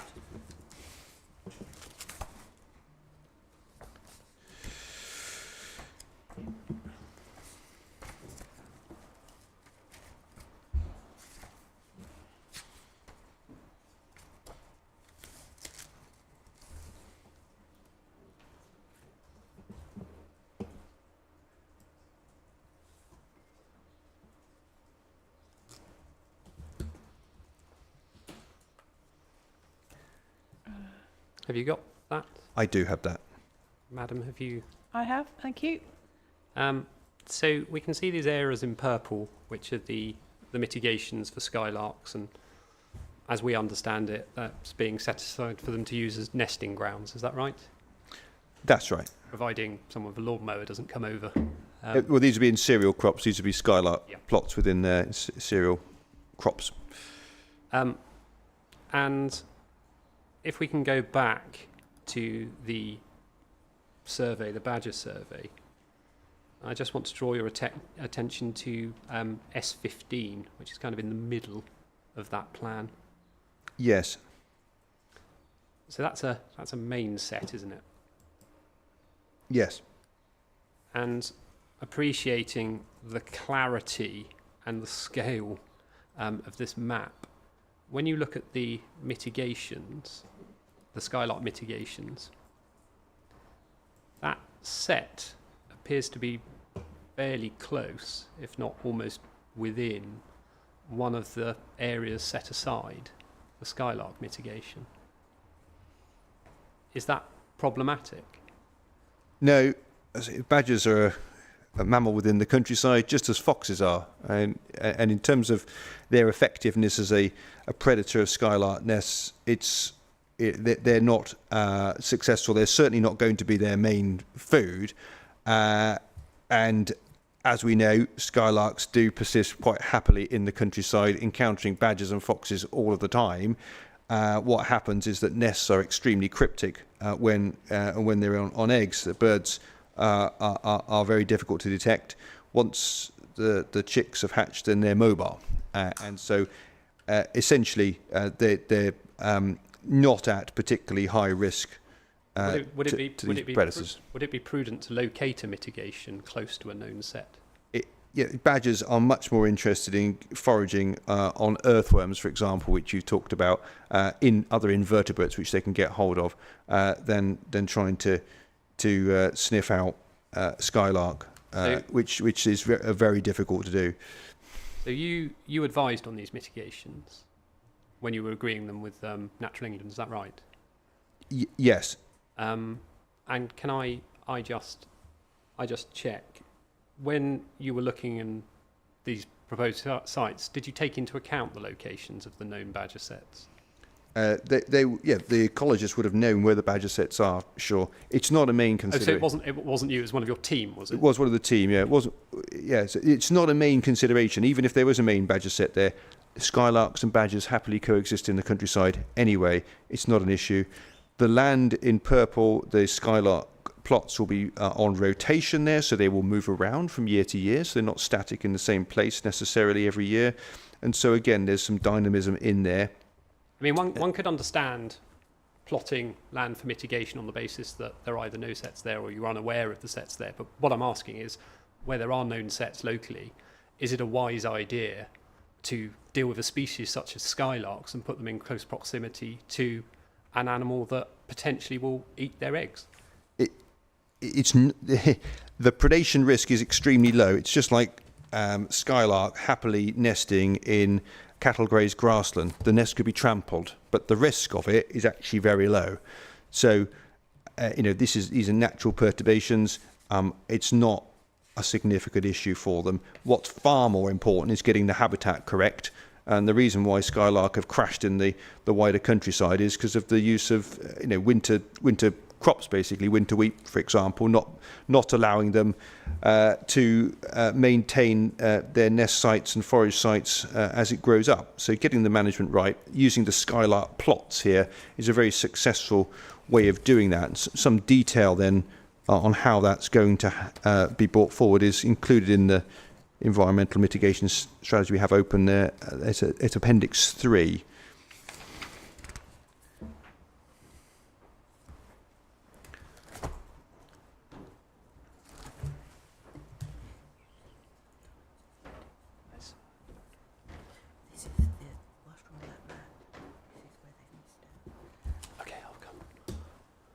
So, moving not quite on from the badgers, but just still with the skylarks for a moment, when you were considering these mitigations, were you aware of the proposal for the solar farm? So is this a different... It's a different planning application, but there's a proposed solar farm that is going within the vicinity of the skylark site we were just talking about. ES has taken into account cumulative development as part of it. Just to be clear, I mean, it's an application as I understand it. It is. It's not been determined. But No. should be considered and whether there's any effects if it comes forward on the skylark mitigation. I mean, that site itself that solar farm site itself will need to be conducting its own surveys for ecology, and if there's skylarks present there, they'll need to mitigate for them.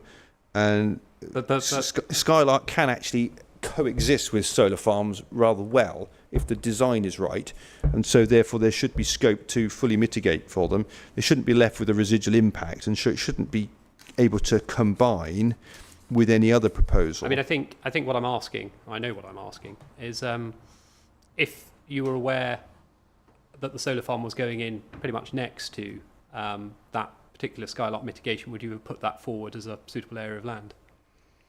It wouldn't affect it if it's next to it, as in terms of its suitability as a mitigation plot. So, but it hasn't been considered, I think, is what we're getting.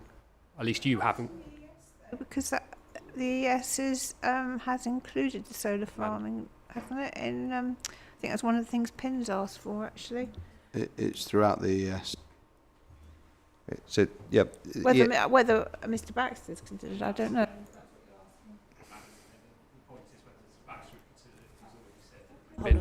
It would have been a member of his team. So, thank you. I'm coming back to badgers, and this time in the northern site.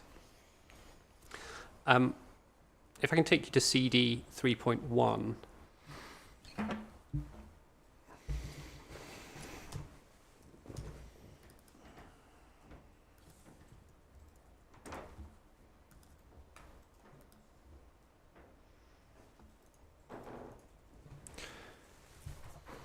Which is the main text for the north site within the ES.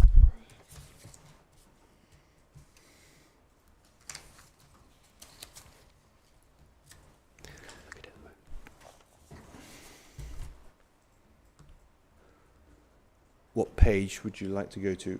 So unhelpfully, I've jotted down the paragraph, but not the page number. So it's paragraph 11.110, and I'm just finding the page number.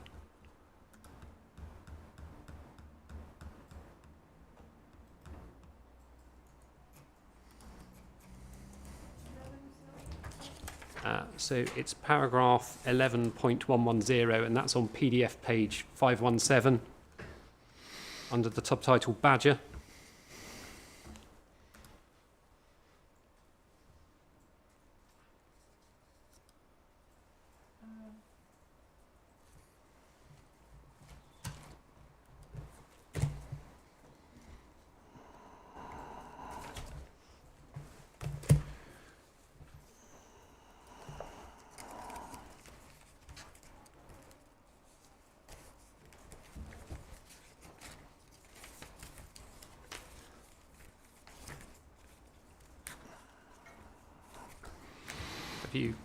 Are you working with the hard version? Yes, sorry. It's 513.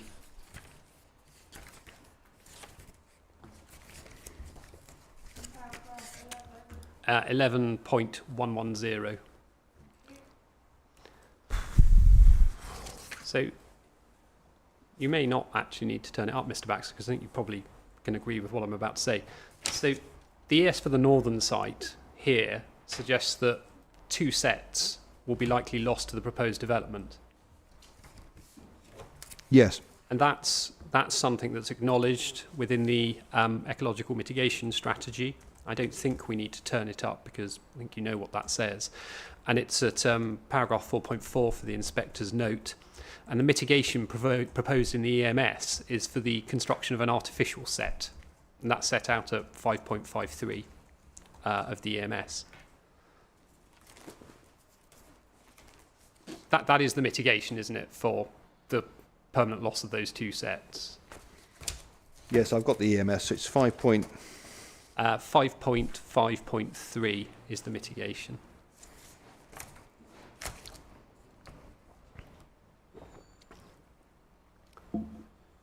Yes. And what the 5 parish group just wants to understand is in respect of an artificial set, are we talking about the type of set that Councillor Bonnie discussed in her evidence and produced those photographs of the tubing under the ground before it was covered over? That would be an example of a main set. It can be done slightly differently and perhaps more effectively than that. But yes, in terms of the principles, it would be recreating a series of chambers to which there are connected tunnels through there. So when you say more effectively than that, I think obviously Councillor Bonney explained that it was put in and no badgers appear to have ever moved in. So that type of design of sets clearly has its flaws if you're accepting that they don't always work. So it depends on the location, the nature of the set, how it's been designed, where it's located. So yes, there's a variety of factors. What you'll find is that badgers, being the digging machines that they are, would sometimes prefer to dig their own new sets, and that's what they go and do. So it's often so it might just be a temporary measure, so that they occupy an artificial set as a temporary measure, an immediate solution. As they are, is their natural set is closed, and then they'll go about building their own new one. And so potentially with the level of development that's coming online, if they don't use the artificial set and they decide to move off somewhere else, they could move somewhere completely out of the area? Well, they would probably stay within the same area, but they may well just dig their own new set. But they could move completely away from the area. There's nothing to stop them doing that if they can't find a suitable location to dig in. It's unlikely, because they'd probably be already occupied by other badgers, but yes, theoretically. So turning back to the southern site, now we've already seen the badger survey results, and I want to just have a look at another set, which is S2.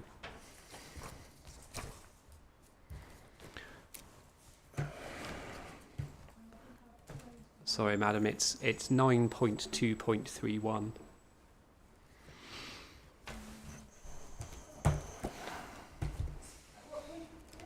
And it's PDF page 88.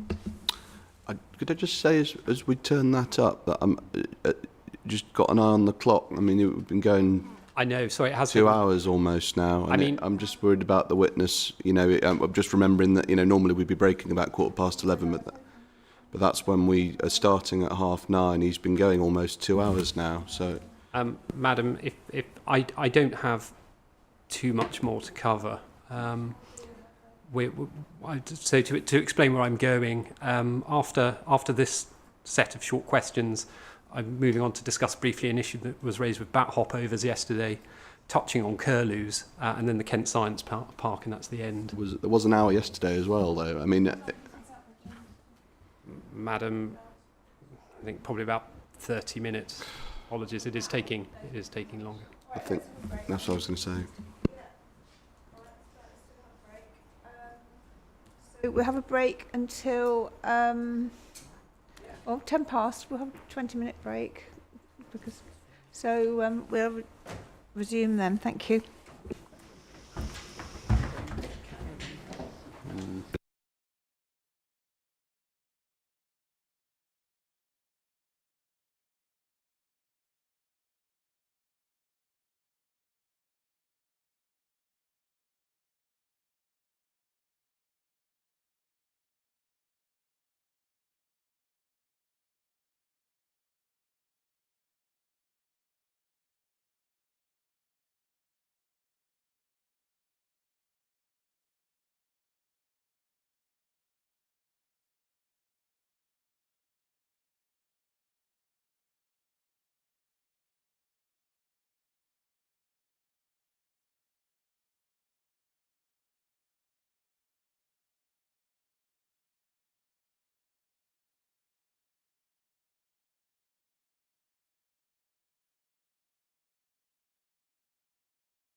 Inquiry to resume. If you'd like to carry on with your questions, Mr. Bell.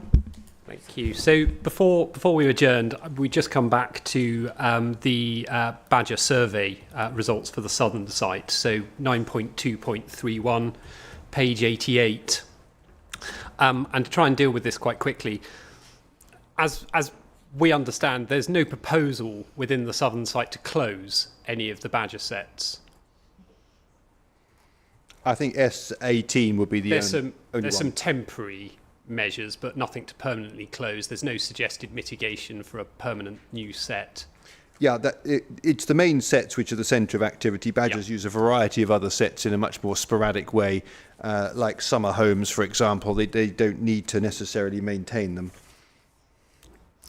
So, not looking to remove any sets from this part of the site. Any mitigations is temporary whilst proposed works are being carried out. But I want to take you to the transport... Set 18 is going to be closed, I believe. But that's a subsidiary set, it's not a main set. Yeah. If I can take you to the transport assessment plans, which is 7.316.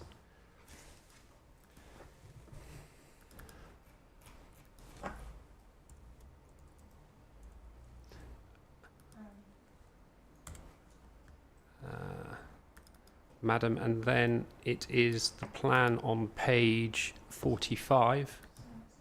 Sorry.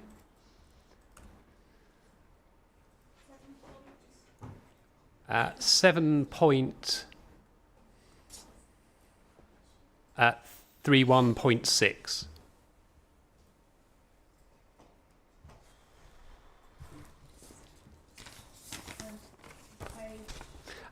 Page 45.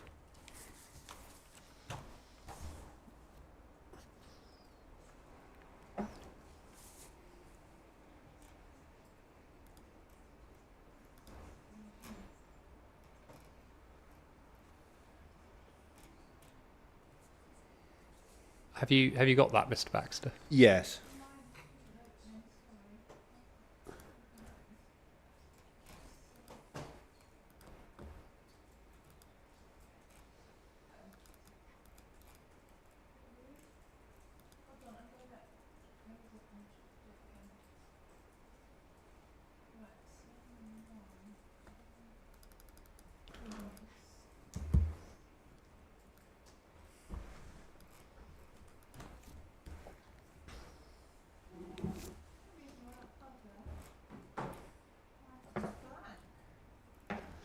Are you trying to do it online or through Adobe PDF? They seem to take quite a long time to load sometimes. Sorry, PDF, Acrobat.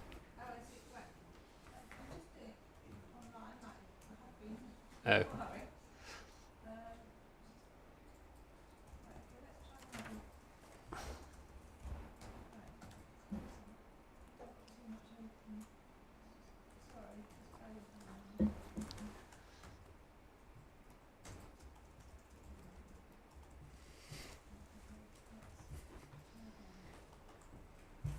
Page 45, you say? Yes, so It's just the motorway it junction. It is, and it's.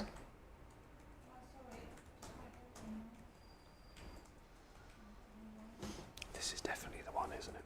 Mm. Which one? Sorry. Sorry, I'm interested in this. Yeah. So that's. Where's that? Yeah. So where's that badge? Is it here somewhere? I don't know. Where's that? Trying to find the badger.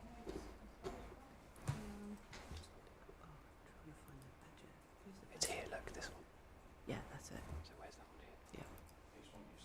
Is that there? Yeah. And it's the realignment of the road. It will be impacted. And this is quite a short point, hopefully. But again, it's all about proximity. And here we have in the transport plan, we have the picture of the road and the junction. And as we understand it, when you come back to the Badger survey results at page 88, so the south western corner of the plan, there is a set S2 identified there, which is an outlier set. Yes. What's an outlier set? That's of the 4 set types for badgers, that's the least important type. Is that the summer dacha? Very much so, yes, but more like the sort of the small one, because you rarely use it if you're a badger, or more rarely use it, and it could be more peripheral in your territories. And it's not. It's S2, so it's the bottom left-hand corner of the map. That's not proposed to be closed. No. No. If you have a look at the transport plan, page 45, that set to us appears to be quite close to this large piece of new road infrastructure.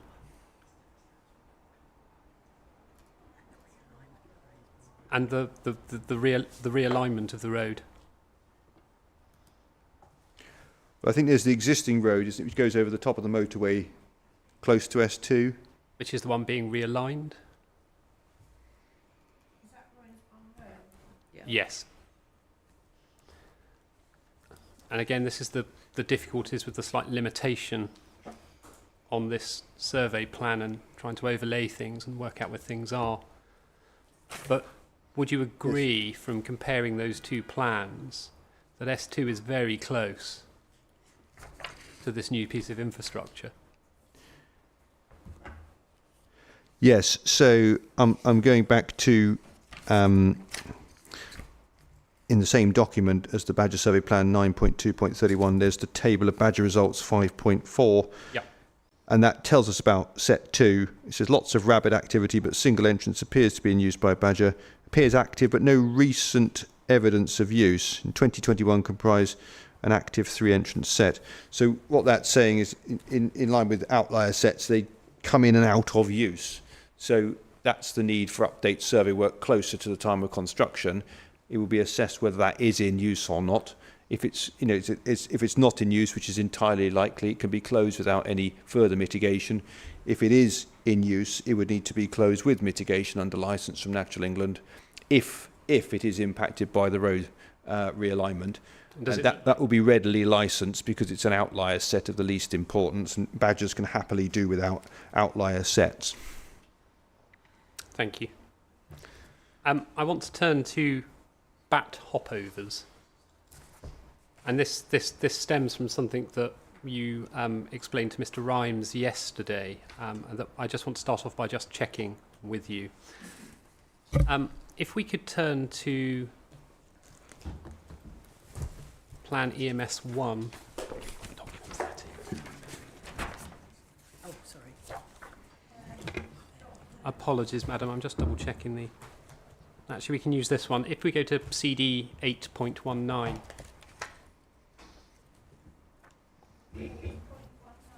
Yes. And it's in the, madam, it's in the hard copy book of plans if you have it. As I now have it. It's the green structuring plan. Green space structuring plan at Highsted.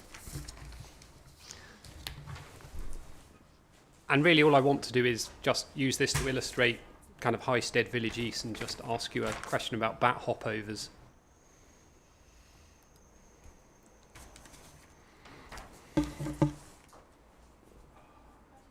So we've got the village is shown, the Village East is shown in the middle, and we kind of see the internal roads.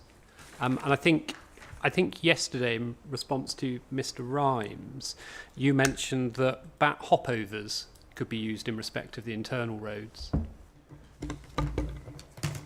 Yes.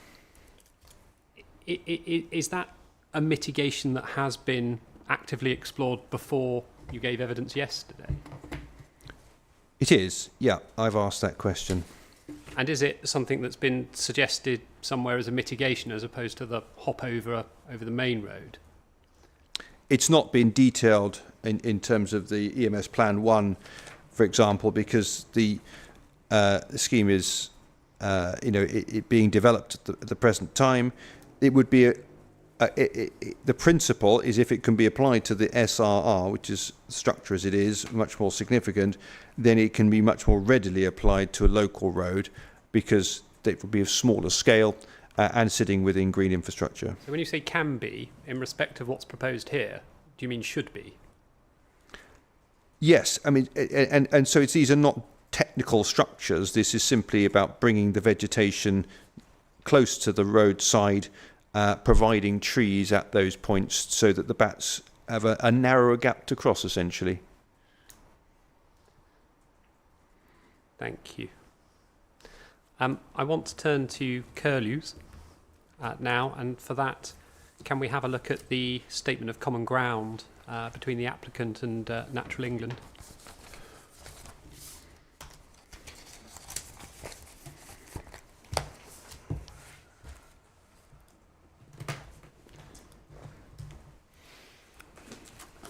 And you'll probably be pleased to know that from my layman's perspective, I know enough now about curlews not to suggest that the badgers might be going there to eat their eggs.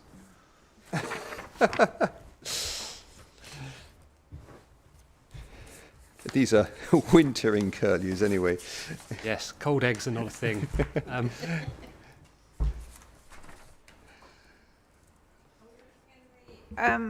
Shadow HRA or the actual statement of common ground? The statement of common ground, I've been using the one recently circulated, which I think has been given the reference 3515.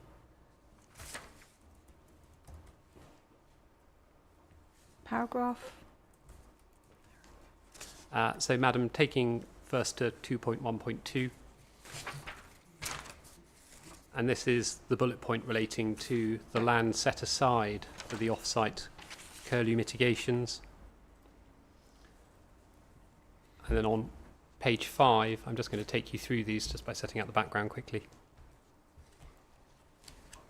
Yes. So page 5 is the Natural England advice. And on page 6, that's them setting out some of their earlier concerns. So you're in the letter from Natural England? Yeah, so I'm working through. So I've got a hard copy here, sorry. Okay. Right, so I've labelled mine now. So what page is it? So, Madam, moving on to page 6. So,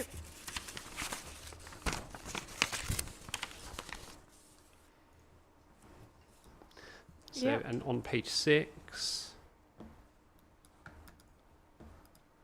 at the first bullet point,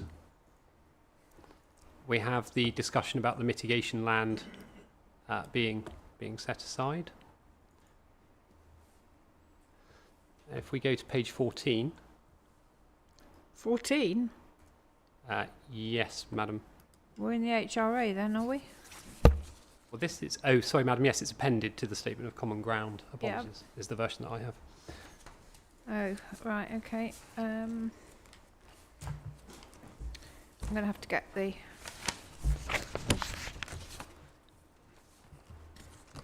Unless you can tell me where in here you're going. So, Madam, it's the... If we turn to the executive summary. To the Shadow Yes. HRA. Okay.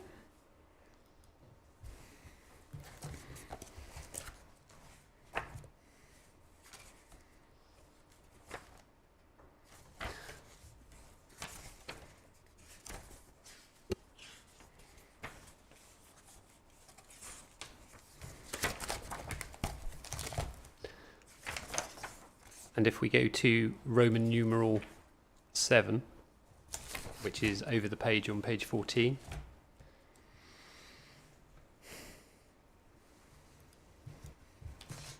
And this is the discussion about impacts and the precautionary approach, I believe, that's going to be taken.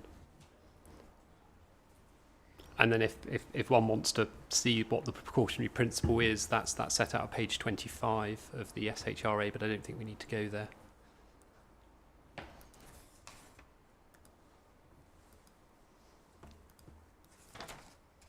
At page, so sorry, it's page 3. on the internal pagination on the SHRA. Roman numeral 11, and this is the conclusion, setting out that the mitigation measures, including those proposed for the curlew, resolves any of the issues of adverse impacts on the designated sites.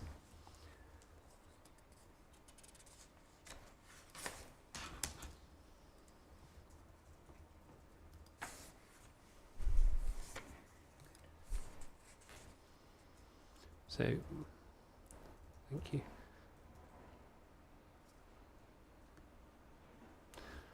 So at pages,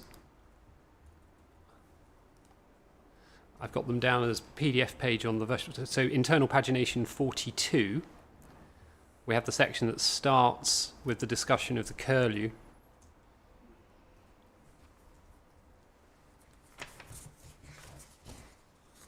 And if we go down through that, we then have table 5.6 on page 45. And this is a discussion of the fields.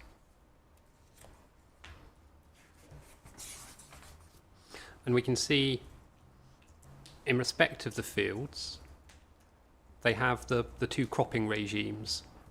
Three cropping regimes are listed, and we can see the nature of what is planted on each one of the fields. Mr. Baxter, can I double check, of field 1, field 2 and field 3, which field is the field allocated for the curlew mitigation measures?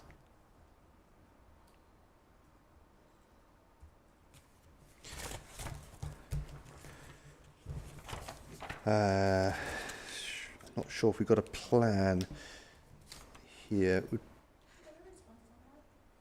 We have a plan of the curlew mitigation measures. Whether we've got a plan of the baseline, isn't there a wintering bird survey report? I don't know if that has a plan. I mean, we may not need it. And we have the plan as to where the mitigation measures are. So, in respect to those mitigation measures, are you able to say what is planted there now? Well, we know it's either going to be, be one of the crops which is listed in table 5.6. So that's oilseed rape or winter wheat. It's an arable field, which is... When was the last time you visited the site? Monday. So if I was to say it was an orchard, that would be wrong. Yeah, the curlews are not going to be using orchards. But currently, is it an orchard? Currently, it's down to arable.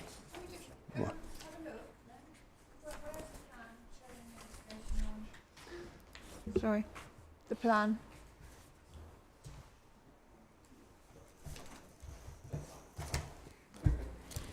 Is it in the curlew mitigation strategy? It's on plan 2 of the HRA, Mum. Plan 2 of... Oh, plan 2, right, okay. If you've got a hard copy, yeah, it's plan 2 in the HRA. If you're working to the yes, soft copy still, I can do that.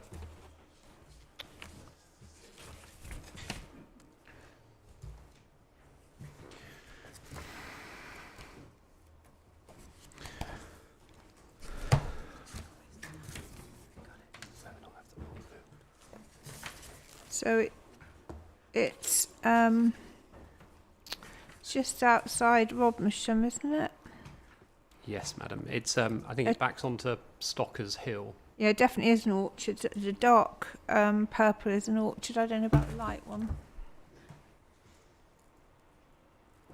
So, were Natural England aware that it was an orchard when this was discussed with them?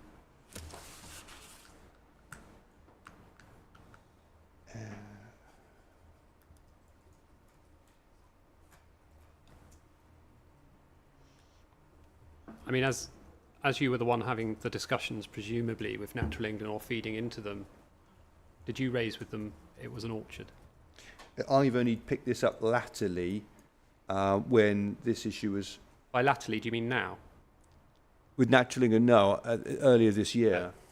Oh, you're talking about the discussions with Natural England? Discussions with Natural England And so up to this point, it was colleagues who were dealing with that. I'm just trying to understand if it is an orchard. I think it is, as far as I can remember.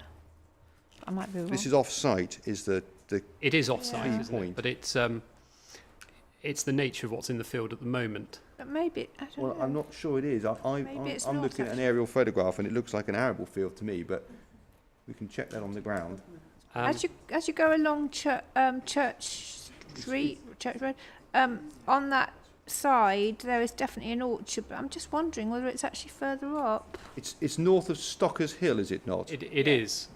Yeah. You can see it by a drive up Stockers Hill. We think, just for what it's just to try and confirm the factual position, that it has been an arable field and was planted as an orchard over the winter. We think. Does that? I don't know whether that accords with. It accords with what Oh, we know. Okay, well, we know. There we go. So we're there. So it's an orchard. I mean, It was an arable field.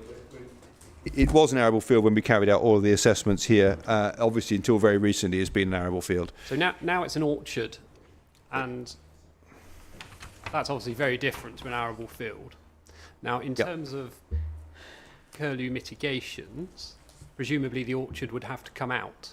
It would have to come out and revert back to what's intended, yeah. And are there issues with removing an orchard from an ecosystem? It'll be an intensive orchard which has gone in, which is a low-value habitat type. So no is the short answer, because they are providing little ecological value. Is it a high intensity orchard? We don't know what type of orchard it is. But we don't really plant anything else these days, unfortunately. And would, in your experience of dealing with natural England, if you had proposed a piece of mitigation land with a planted up orchard in it, would they have found that acceptable for curlew? Well, I believe it's one of the fields which is being used at the present time by curlew. So, But there's an orchard in it. yeah, so they won't use it anymore. But you know, they obviously curlews use fields on a landscape scale. So they move around and use a variety of different areas, which is why this is a very precautionary mitigation. Is that curlew could choose to use any field. They will usually use pasture. It's unusual for them to use arable, and so therefore, this is precautionary mitigation. The fact that it was arable was used by them. Now it's an orchard. Well, naturally, would only find it a benefit if it's been put back to something that the curlew could use. In terms of the effects that removing an orchard would have on other creatures that go into the ecosystem, so the foraging badger who might fancy an apple, are we saying that there's no impact on them if the orchard's taken out? Yeah, it goes into that low distinctiveness habitat type, which is shown elsewhere on the site by the stippled plans. Does it still need assessing? No, because it's the same distinctiveness type as arable, so there's no difference in that value there. If it was a traditional orchard, then that might be a different matter. But these are all intensive orchards. And so if it is to go forwards as a mitigation, then there obviously needs to be some mechanism by which that if it's put forward, the orchard has to come out. Yes, it would be no different to the mechanism for changing the arable field into a pasture field, which would be much better for the curlew, which is what the proposal is, mitigation proposal. Thank you. I'm coming on to the last point now, which is the Kent Science Park. And I think I can deal with this quite quickly. So you heard from Councillor Bonney about the risk of contaminants at the Kent Science Park kind of land and the fields originally held by Shell. Yes. Were you aware of that risk before Councillor Bonney's proof came in or before the community objection went in? No, I've not looked at anything to do with geotechnical matters. Are you saying where you've not had anything to do with it, the issue of contaminants not within your field, not No. something to advise on? It's not. In respect of soil translocation, would contaminants in, say, soils due to be translocated from, say, a area of ancient woodland be something you would need to consider? I don't think there's any suggestion that there's any contaminated soil in the ancient woodland. That by definition should have been undisturbed for more than 400 years. So if I can take you now to the CERDA report, which is CD 470, and this is the community objection that we went to yesterday.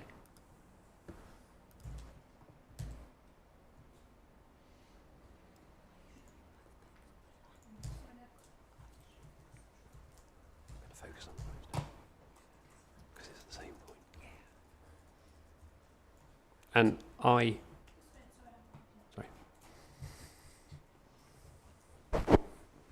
This is the penultimate document that I'll be referring to. So if we go to page 48 in section 12, so it's PDF 48.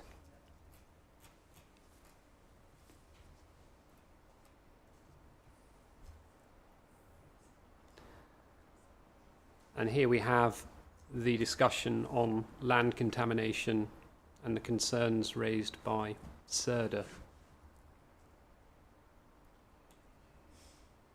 And I don't think we need to go through it in any detail, but what I want to take you to is a title plan. And actually, for reference,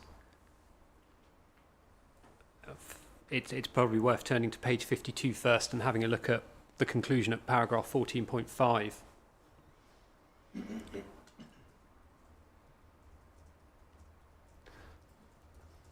There also remains many unanswered questions in respect of potential for historic land uses within the site to affect the suitability of land development. The use of part of what is now Kent Science Park and the surrounding agricultural land by Shell as part of their research into the use of chemicals could have a significant impact on the suitability of that land for any form of development.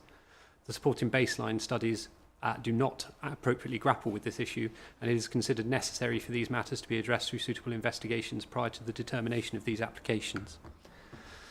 If we turn to page 193. Just as we do, could I just check? I mean, I don't know who CERDA are, obviously they're not here, and that's fine. I'm not, obviously expect to give. No, I know, and I'm just asking, do you know, or could it be confirmed one way or the other, whether or not the input to this document came from anyone with any relevant qualifications on geo? No. Just let me just finish. Hang on. Just any relevant technical qualifications at all? That's my question, because it may be that CERDA is a firm that has specialists in it, which obviously be interesting, or it may be that they are a planning firm, and I just don't know. But maybe you do. So if it could be clarified, that'd be great.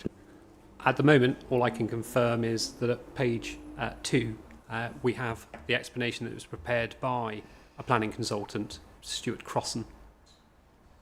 I don't have any further details, and obviously that would be a point for closings potentially. Might be, but on the other hand, it's quite important. We need to have a bit of information on this if it said it's a principal objection. That's the point. It's like it's one thing for a planning consultant to raise a question, which is absolutely fine. I'm not saying that invalidates it. It's coming from one point of view. It's another thing for a technical specialist to actually review it properly.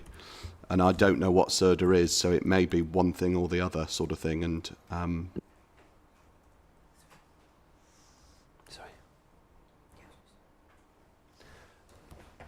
so, in respect of CERDA, they are the planning consultancy that was engaged by the 5 parish group. They're the ones who prepared this, and in respect of their level of expertise, as I say, it's prepared by a planning consultant who appears to have considered and appended to it are the Shell documents that we were talking about in Councillor Bonnie's evidence. So, for example, at page 62, we've appended 50 years of Shell research at Sittingbourne, which is the yellow-fronted document that Councillor Bonnie was speaking to, where it details the types of chemicals that were used at the site.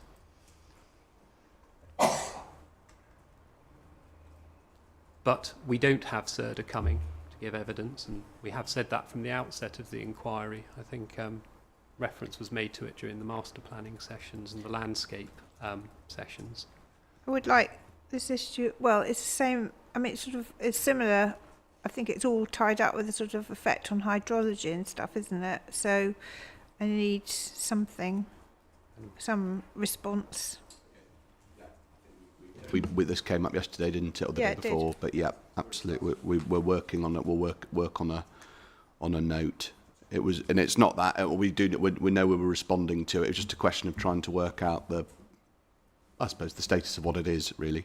But, oh yeah, no, I appreciate that. But totally understood. Yeah, we need to give you something on it. But anyway. Sorry. No. So carry on. So, Madam, if we turn to page 193. 193. And this is the title for K766130. Hang on. And Madam, it's always unpleasant in a planning inquiry when someone turns up a title document. Oh, well, yeah. 193. Okay, yeah. But, Madam, essentially this is the title transferring an area of the Shell land to, I believe, the current landowners, and we can see that from page 195, where we have the title absolute. You have the proprietors, who I believe are members of the applicant's team, and then there's an explanation about the fact that there are transfers of land made between Shell and Atwood Farms Limited. But Madam and Mr. Baxter, if I can take you to page 204. This is a section of the title plan, and unfortunately it's one of those title plans that has been divided into A4 pieces, but this was the easiest one to have a look at for the purposes of the point I'm making. And here you can see the red line boundary to the land, which goes right up to Highsted Wood. So the 5 parishes position is there is an area of potentially contaminated land that doesn't appear to have been explored, abutting the ancient woodland. And part of the mitigation discussed, it relates to translocated woodland soils. And we can see that in 9.2.33.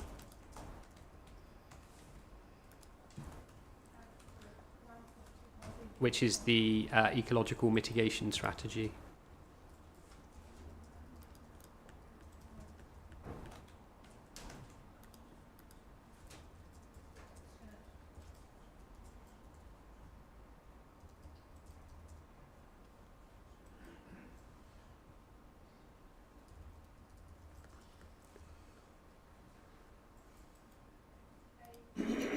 I'm just double checking the page.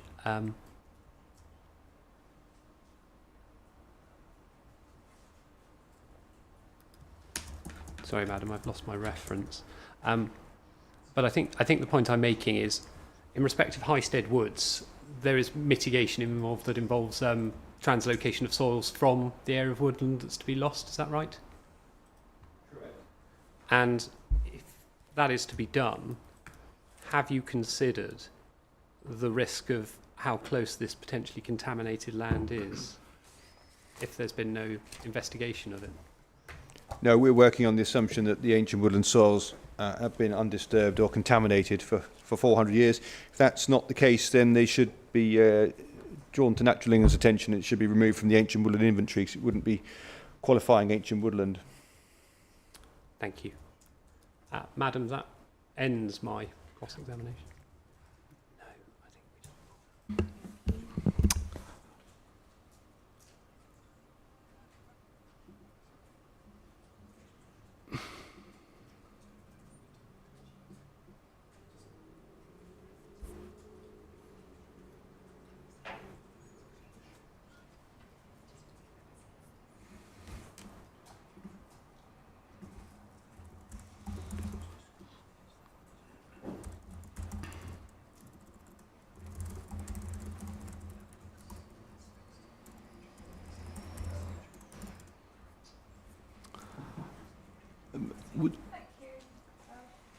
I'm just thinking, Madam, on next step. I know you've got your questions. The couple of questions that I've got are not European matters, and if it was easiest, I could just do them, and then we could check. You could ask yours. Oh, fine. Either way, I'll go first. Then I can hand the baton over to you. Yeah. Right then, just a couple of things, Mr. Baxter. Just on one question on what Mr. Rhymes was asking you about yesterday, and in fact, it was also something that that was picked up by Mr. Bell earlier on this morning as well. The quarries. Yes. So questions about them. In the context of questions about recreational pressure on the quarries, on the LWS, you gave an answer yesterday along the lines of, well, actually, and this is obviously a big summary, but it wouldn't be the worst thing in the world if it would be, there'd be some benefit, some level of benefit to people actually, there being a bit of walking through them or whatever. Yes. And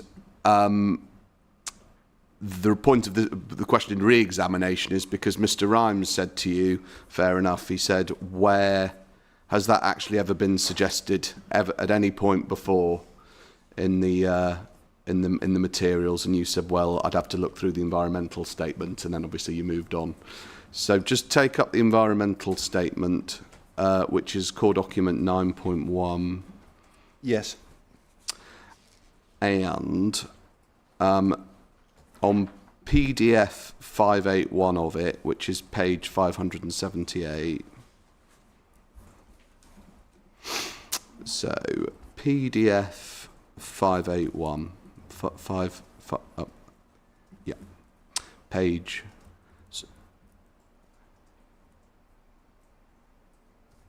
Yep. I'll just let everybody get there. Page 577, actually. Sorry, 570. Sorry. It's the paginated 577. 581. Just the page before, just to orient, is actually headed at the top. Highsted Quarries LWS, just to make sure that you can see that. Yes. On the page before. Do you see that? Yes. And then there's an assessment of it, all the numbers and all the rest of it, the extent of loss and all of that stuff. And then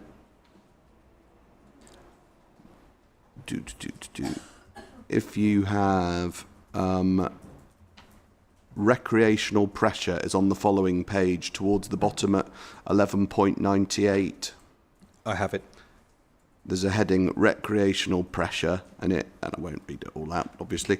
It goes through number of dwellings, and then number of people. It says at the bottom of the page, the Central Basin Quarry will be closed to public access, being retained for outdoor pursuits activities, whilst the steep, and then over the page, quarry sides prevent unauthorised access, the Southern Basin, Quarry A, and Northern Basin, Quarry C.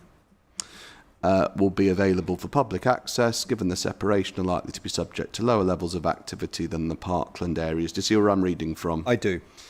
And then we're told the open mosaic habitats present within the central parts of Quarry A would likely benefit from low levels of disturbance to maintain bare ground areas, whilst the woodland-dominated habitats within Quarry C are not considered to be particularly sensitive to recreational disturbance, ... Do you see? I do, yes. You got any reflections on that?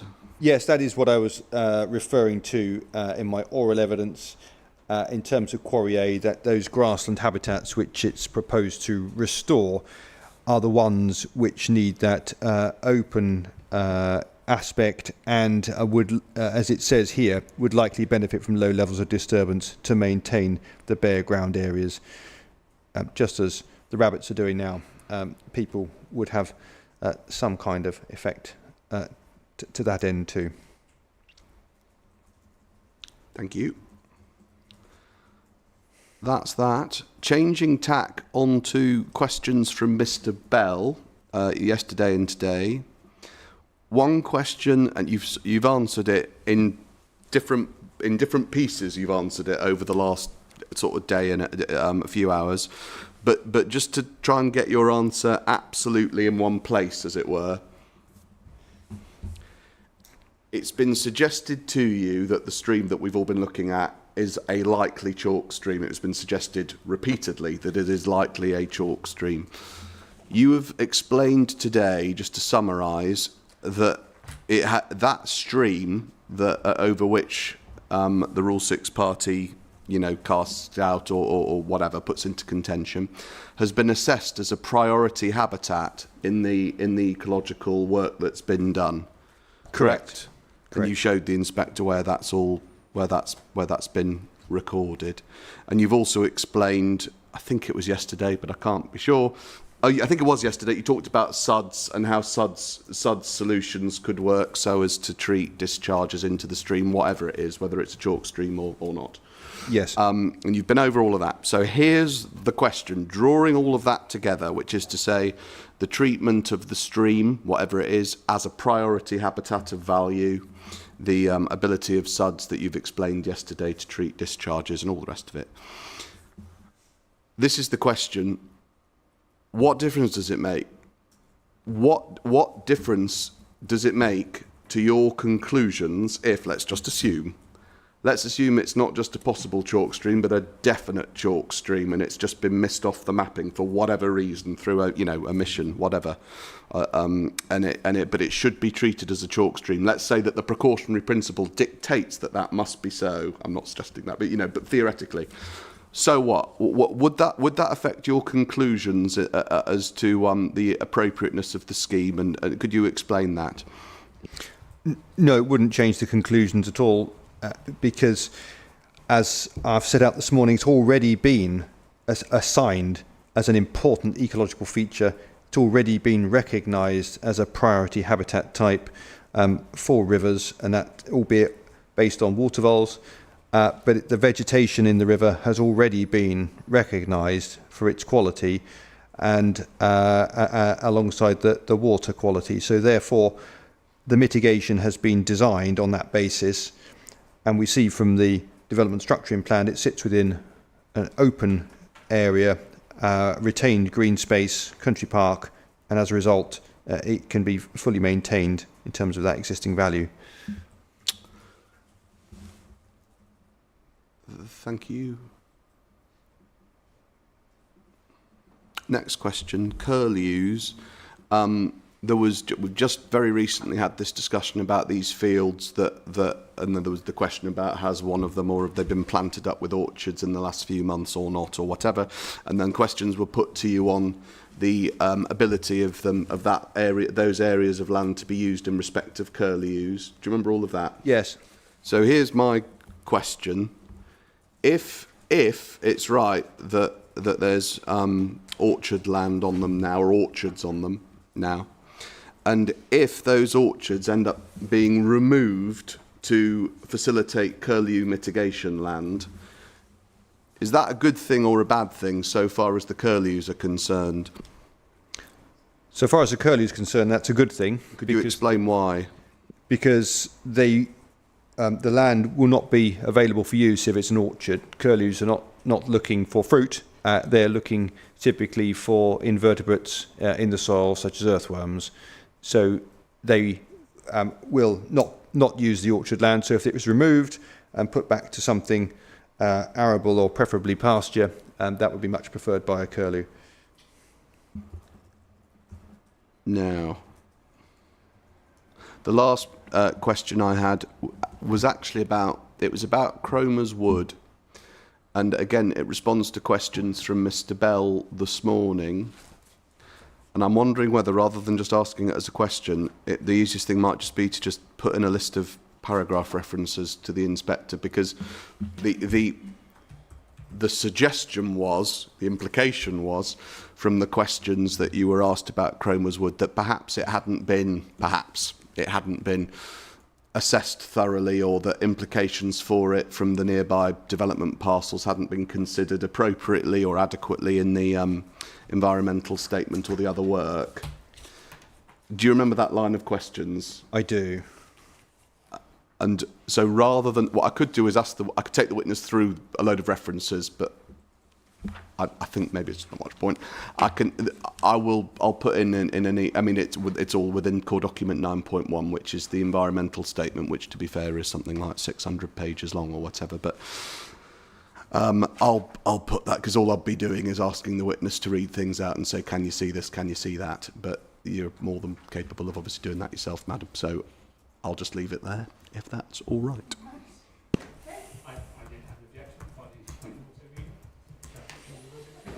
Thank you.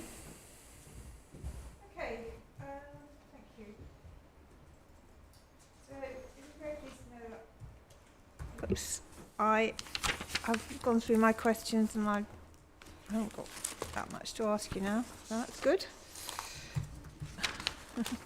Oh, and I was just going to say actually that I did go and have a walk up to Cromer's Wood yesterday evening, very pleasant. Sorry?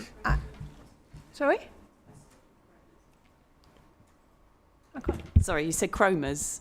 No, I meant the other one. Highsted. Highsted.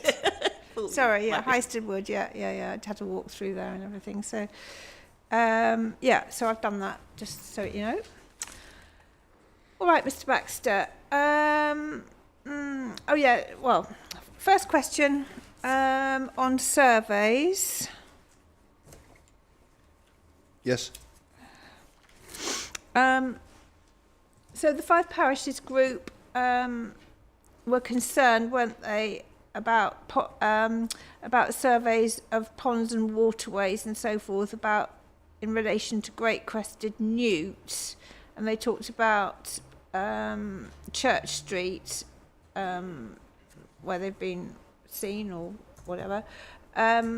So, have you got any comments to make about that, please? Because you, just to refer to your proof, if I can find it, where are we? I think if you, hold on, let's just get rid of some of this stuff.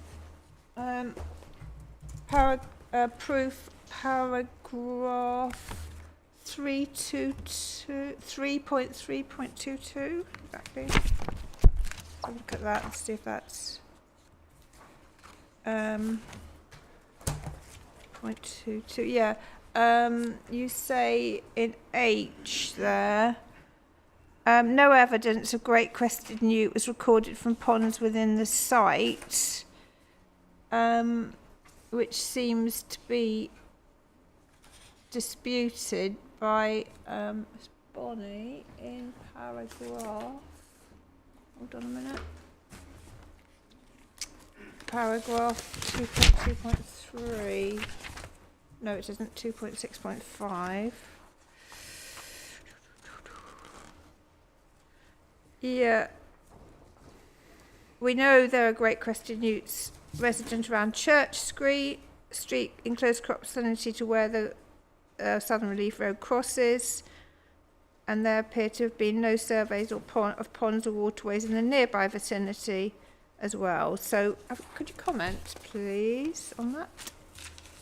Yes, so pond locations have been identified from Ordnance Survey mapping, magic mapping and aerial photographs as best as possible. It may well be that there could be ponds in private gardens and they have been remained unidentified. There's less likelihood of newts, great crested newts, being present in a private garden. It's not impossible, but it's much reduced. There's not many around in the ponds which we've surveyed. We've located them in ponds within Cromer's Wood, off-site at present. If there are ponds which want to be drawn into our attention on Church Street, then we could always look at those. In the event great crested newts happen to be present, which, as I say, is much more unlikely, given if it's a domestic setting, the standard mitigation for newts would apply in terms of mitigation to ensure they're safeguarded. The pond, of course, wouldn't be lost, and it would just be an assessment of any surrounding habitat needs to be carried out. So it would just be a standard method and certainly could be accommodated within the scheme. Okay. And you're not concerned about them in relation to the relief road crossing that? Well, it would depend on the detail and location. It would seem Relief Road is somewhat offset. Depends on where the pond is, but it's somewhat offset from location, maybe. Depends. And in the event. Which plan are you looking at there?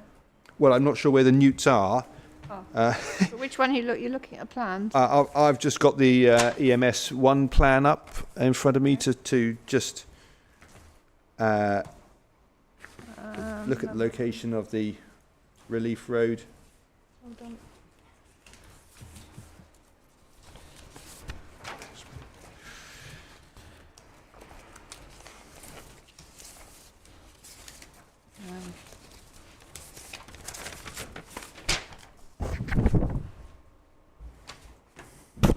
That's the wrong one, I think.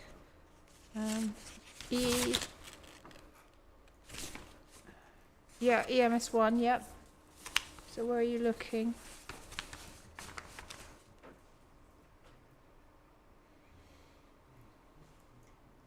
Again, I'm not sure. The Church Street seems to Well, Church Street runs, south of Bapchild. yeah.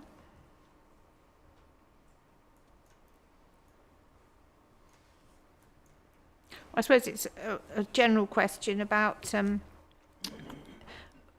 would the SRR, the Southern Relief Road, affect, if there are newts around, them being able to go from one pond to another, I suppose. That's the question. Really. In terms of connectivity, the same measures for badgers work very well for newts in terms of those tunnels. So that that connectivity would remain. The observation I would make generally is it's not a great habitat for newts because again these large arable expanses are typically not used by newts. The same with the intensive orchard. Those are the habitat types around Church Street. As a result, they're not favourable for newts, and any activity is going to be very much centred, I'd imagine, on its immediate proximity. Should it be a great crested newt? These are very easily mistaken with other species of newts, so it would be important to get the data. Okay. Thank you. Right, okay.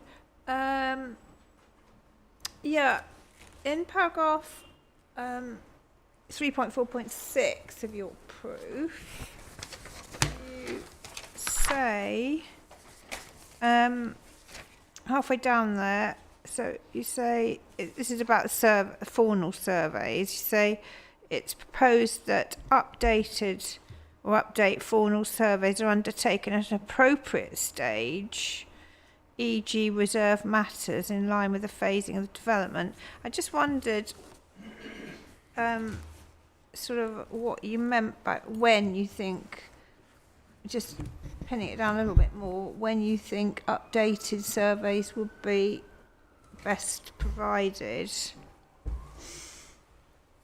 So it depends, I think, when the reserve matters come forward. Well, you'd need to do it before that, wouldn't you? Because once the reserve matters come forward, they are actually putting in the details. Surely do you not need to know before that? So it would be to inform the detail of the mitigation. So if you're designing the mitigation at the reserve matters stage, then that would be the right time to update the survey work. But not before that? Because the reserve matters will actually set,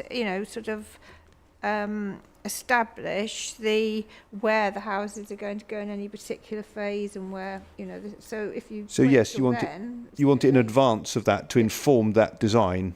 Yeah, so they need to be informed by the update survey work, and any mitigation design which goes into those needs to be informed with the benefit of update survey work.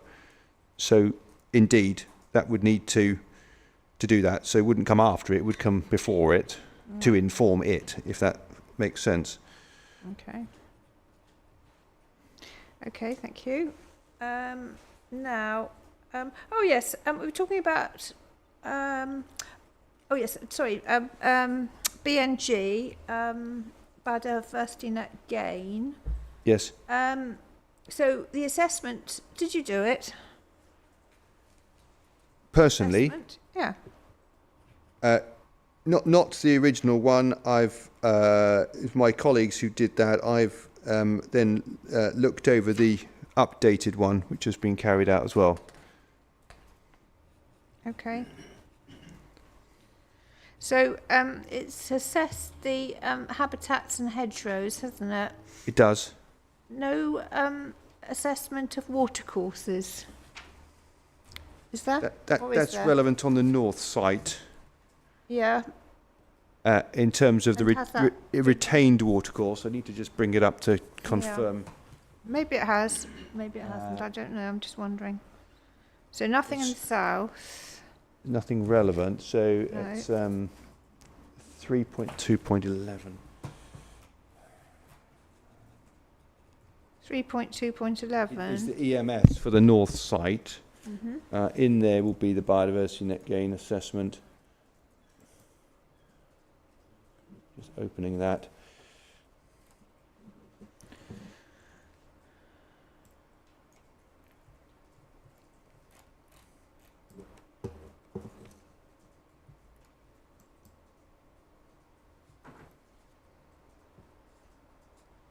So it discusses that at 7.8.4.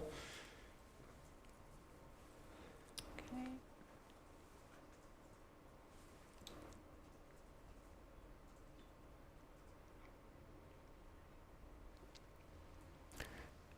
And that's on PDF page 43. Yep. Says the existing watercourse at the site is to be fully retained under the proposals with the exception of a bridge crossing. Accordingly, the watercourse is not included in the metric calculations. In any case, through the provision of an open span bridge, avoiding significant encroachment on the riparian zone, a net loss of watercourse habitat would be avoided.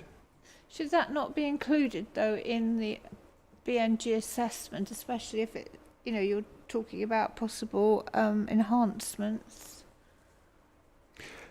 I think if we were to do it today, then perhaps we would include it because the statutory metric is a little bit clearer in terms of that may be something we want to include. This obviously was done some time ago using metric 3.1 and it was not necessary to include these things when they're not being affected. So essentially the open span bridge will mean it's not affected. If you want to get the benefit of it captured by the metric, then yes, it would be useful to include it. So it's the benefit from that is not captured at the moment. So, but it's not going to be affected, you say? Correct. Okay. Thank you. Okay, thank you. Yeah. Now, the next thing is, I just want to get clear about these wardens that are going to be appointed, please. Yes. As far as I can see, in terms of the habitats regulations assessment, part of the way that the recreational pressure would be dealt with is for the SAM Plus, which would be an additional payment for a warden on the the nearest point, which is the Swale and Ramsar. Yes. Swale, SPA and Ramsar, isn't it? Yes. Right, so I don't want to talk about that at the moment. But also there's another warden that's being appointed, as far as I can see. Your proof of paragraph, well, the various mentions of it, but let's look at 3.5.12. Yes. And this warden, where are we now? So this ongoing management. Yeah, here we are. Yeah, the southern application will fund the post of a warden for the country park. and also I'm presuming that this warden will be managing the access into the woodland as well. That's correct. Ancient woodland, yeah. That's correct. Yes. So, but this is just, so this warden would they be involved in the southern site, or would they also be responsible for wardening the Tong Country Park? I believe the proposal is with the southern site, but of course, if the two applications come through together, then they could certainly cover the northern country park as well. Well, this is okay. Thank you very much. Well, that's helpful for that. So basically, that warden would be managing the. Would it be a full-time post? Would you imagine? I don't think that's defined at the moment, but it could be. So they're going to be managing the country park. They're going to be managing the ancient woodlands, aren't they? Recreational use of them. Yeah. So it's a public facing role. So it's a management of public access. So it's visitor access management to ensure that the measures to achieve that are maintained. So that's the focus of the role. Where are you getting Visitor that access. from? Have you got that in your proof somewhere? Yes. So it's also in the ES. Okay, give me the ES.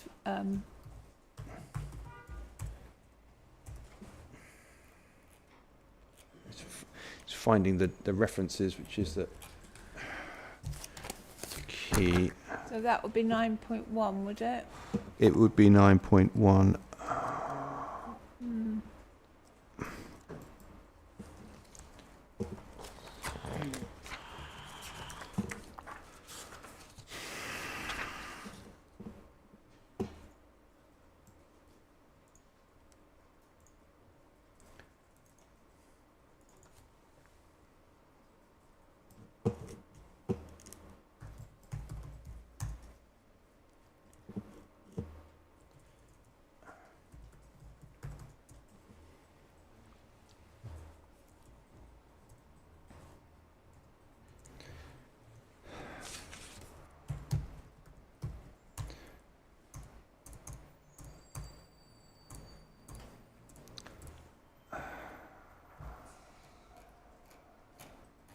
'Cause actually, it might be the environmental mitigation strategy might be a better place to find it, actually. Right, so that's 9.2.33, Yeah. is it? Yeah, so 9.2.33, Yeah. paragraph 5.8.5.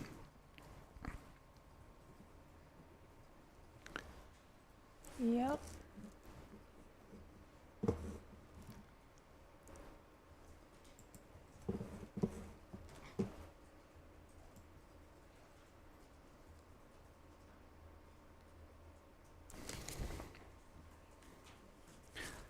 Five point 8.5.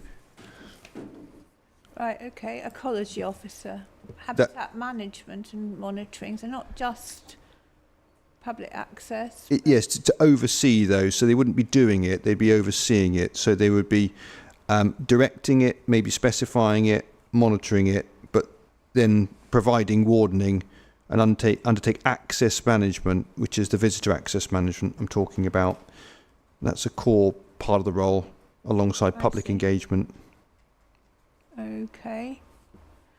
But they'd oversee the habitat management, which someone else would do, yeah? Yes, sure, exactly. So they would be able to direct it. So would it be important that the country park would have a similar, you said that while they could go into the the Tong Country Park, they could go there if they wanted to, sort of thing. But is that, either they're needed or they're not up there? So just check the EMS for that. I don't think the warden's role is essential there, because it's a much smaller well, it is somewhat smaller in terms of the Still quite, scale. yeah, quite a large area. It's still a large area, but it's in terms of it's a simpler undertaking. So I think it's less critical. Unless the ES says otherwise, I don't think it does. Madam, I don't mean to interrupt, but we're getting a bit confused on this side as to whether we're talking about the Stones Farm Country Gap or Tong Country Well, we're Park. talking about the one in the application site, which actually the council are going to take over, aren't they? So that's the Stones Farm. Yeah, but that the bit that's overlapping into the application site as well. Yeah. I don't know if that's the whole of the country park. Is it? There are, just to case it up, so that there are, if you've got 3.2.11, which is the ecological mitigation strategy Hold to on. the, sorry. 3.2.11. Done.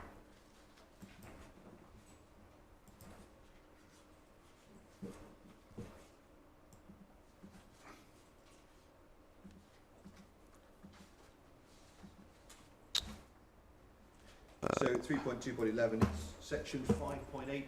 And actually 5.7 as well. I just don't want to, but right at the end of 5.7.3, subparagraph 3, there's a fleeting reference to wardening, Hang on. 7.3. and then it goes on in 5.8. Sorry, so where are you taking me first? So it's, if you've got, so it goes 5.7 then 5.8. So 5.7's on PDF page 26. And then 5.70.3. Exactly, yeah. And Yeah. then there's a sub 3, and there's a reference right at the end of that to wardening. Okay. And then there's, I'll hand the baton back, because there's more wardening over the page at section 5.8 as well. So it sounds as if wardening is intended for that northern site as well then. That's certainly what it says. So have you got any comment on that? So it's Baxter. 5.8.4 is ongoing management will be informed by monitoring to include routine monitoring as part of other management activities together with a programme of specific faunal monitoring undertaken by an ecologist or nature conservation body. So there's that side of things as well. Okay, well, so my reason for asking all these questions is that the section 106 at the present time doesn't contain any provision for monitoring for either site. It includes the SAM Part Plus.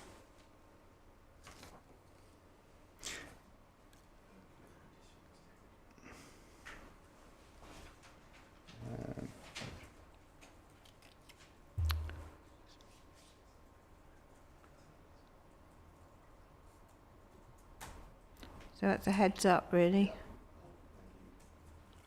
Yeah, okay, noted. We can Okay. examine that. Okay. Right. Thank you. Good. All right then. So that's that. Yeah, just a connectivity. Just a hopefully minor point.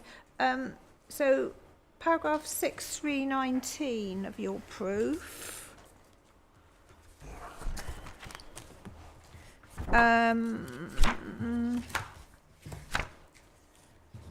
If I can find it.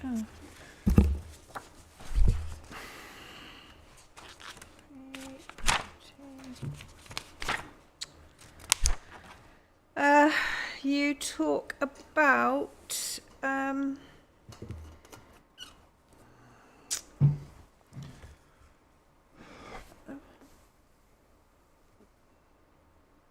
a minute, sorry, I don't know if that is the right. You talk about the connection between the site and the habitat to the south of the M2. Oh yes, there we are, right at the end. So it says you're planting scheme will look to enhance connectivity between these areas, so Cromer's Wood, Highsted Wood, etc., to the wider landscape, notably to off-site woodland areas to the south adjacent to the M2. That's the bit I'm interested in, because we haven't really talked about that at all, about how little creatures are going to cross that motorway, have we, really? I think what's referring to is the woodland adjacent to the M2, not across the other side. You said So to the south. Oh, I see. Right. so it's south adjacent to the M2. I think it's talking about on the north side of the M2 still. Well, I thought the site actually extends beyond the M2, doesn't it? So there's woodland proposed Where are we looking? on there. So there's existing woodland fingers down there which are isolated, which are looked to be enhanced. The best plan is the CD 8.18, which is the green. Green space structuring plan. That's it, green space structuring plan. Mm-hmm.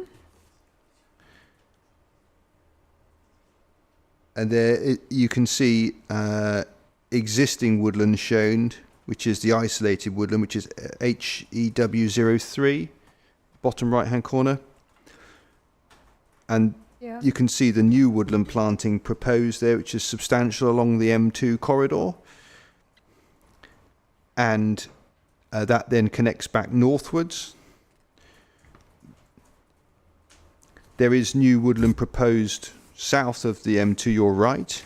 Connectivity of that is more challenging, but there is the existing overpass there, the agricultural overpass, which What you mean, Ruins Barn Road? I think it's used as a footpath, a Oh, public the footpath. Well, that's going to be, as far as I understand it, relocated, but we'll talk about that in the public rights of ways session. So how the animals, what they're going to go up on that, are they, over that?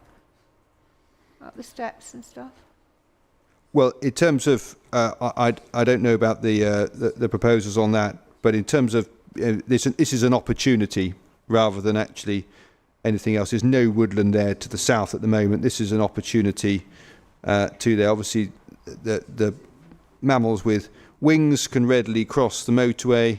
Others are indeed going to find that more challenging. Well,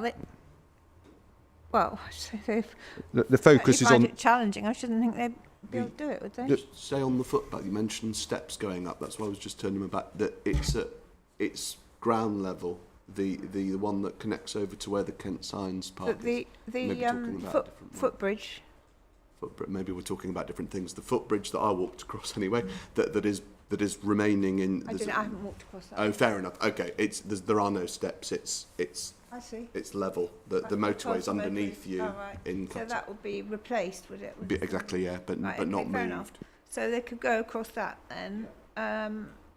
Okay, but these winged creatures, like bats, we've talked about these bat corridor crossings, haven't we? Bat yes. Is that the sort of thing you're proposing, or? So this is an opportunity. It's not been focused upon because it's only not. an opportunity if it's going to work, isn't it? Well, If there's no provision for it. It is, but it's obviously in terms of habitat there. The junction would be obviously the logical place for that, where you've got the crossing points. That would be the more commodious crossing points. And if there's a footbridge crossing across there, that's obviously the best. I mean, the new junction was like, we'll hear more about that later, but I would imagine there'd be lighting, and I mean, I would have thought that'd be about the worst place for them to cross, wouldn't it? Because there's masses of little slip roads and things.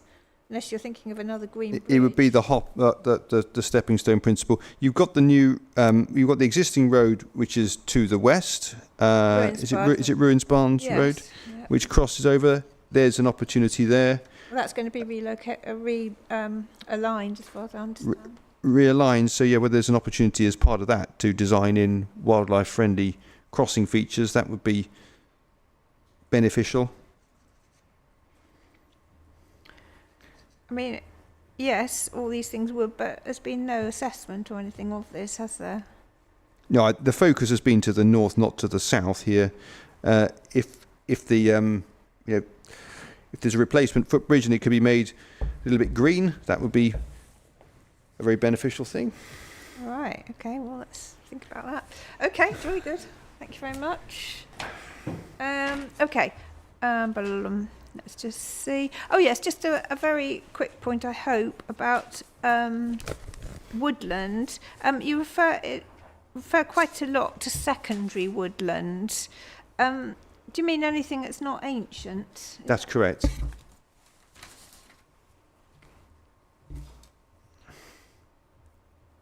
Thank you.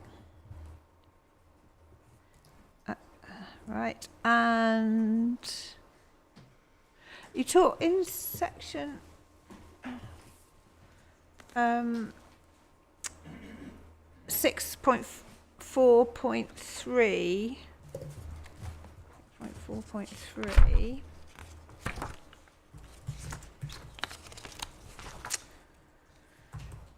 You say outside of the local wildlife site and ancient woodland, minor losses of woodland will occur, i.e.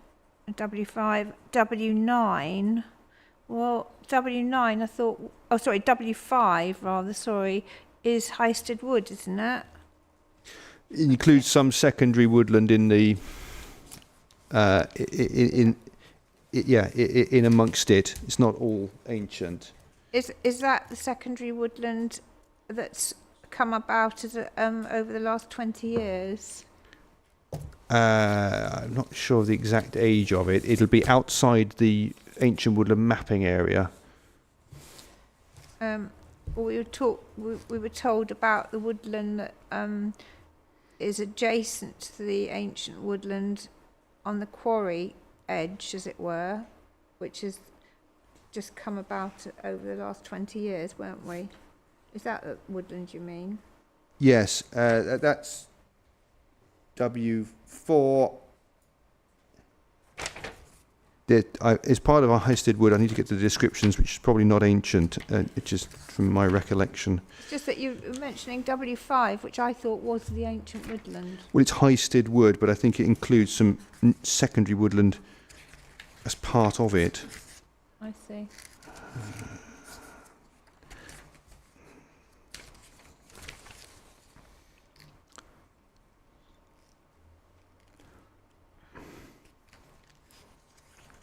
So where is that secondary woodland then?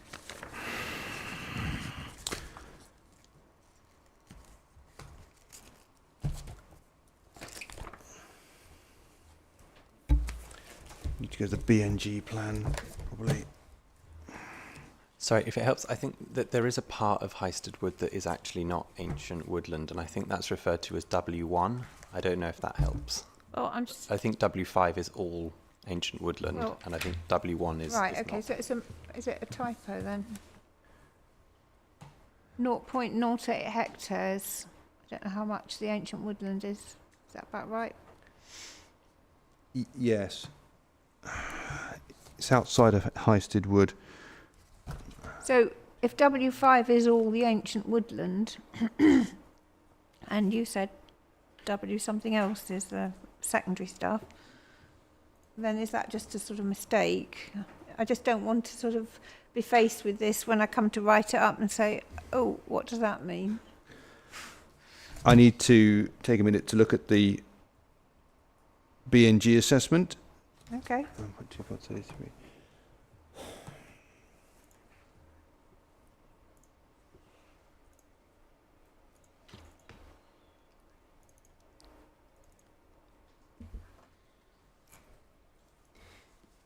So sorry, is it maybe in the ancient woodland assessment at paragraph 2.10?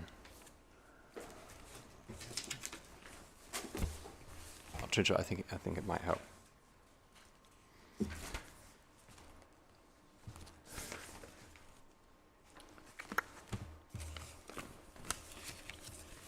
.8 discusses the Highsted Wood, which is woodland W5. You see that at 2.8. And then at 2.10, it refers to a northern edge of the woodland.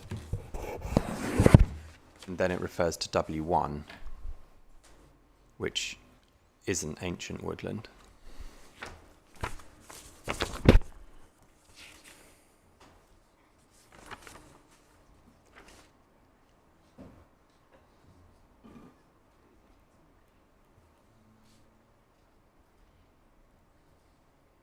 Yeah, well, that says it's called another thing, W1, that is, isn't it? Yeah, and it is actually shown on the baseline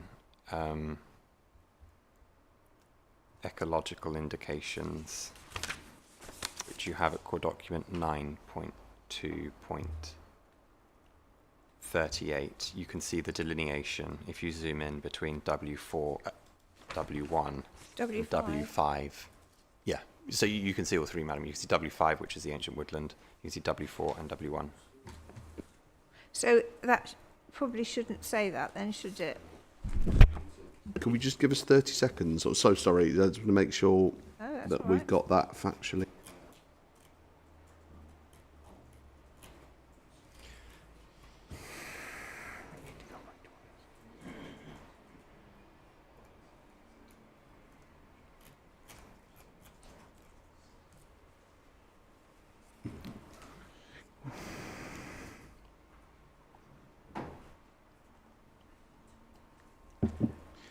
One and two.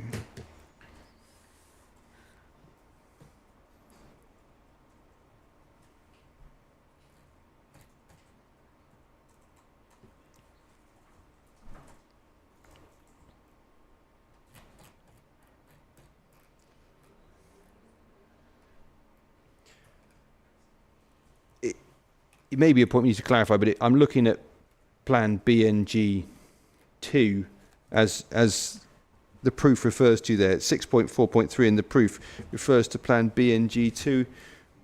When you zoom into the top of Highsted Wood, Where's BM?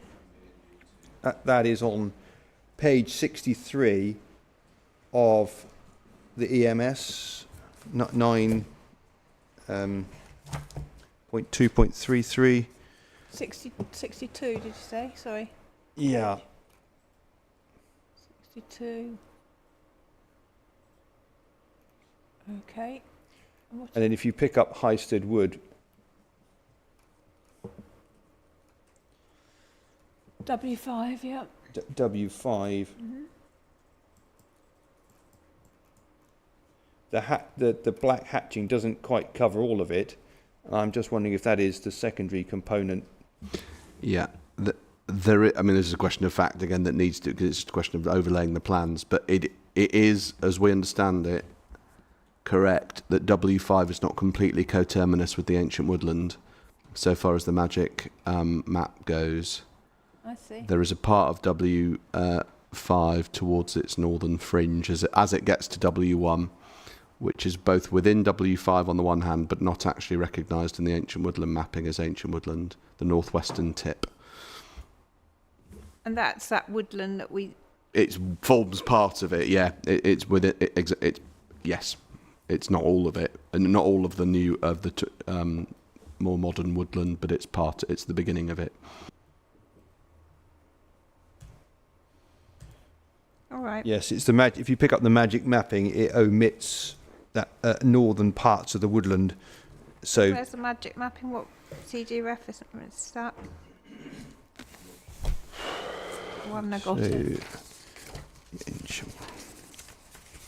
Never mind. Let's just leave that. If it's there, if that's what it is. So I think the best plan is if we go to the ancient woodland assessment. Yeah. Is that showing?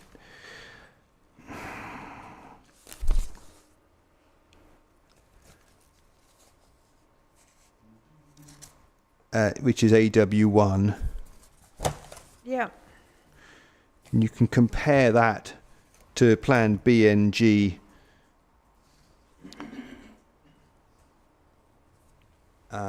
1, is it? Lost that now.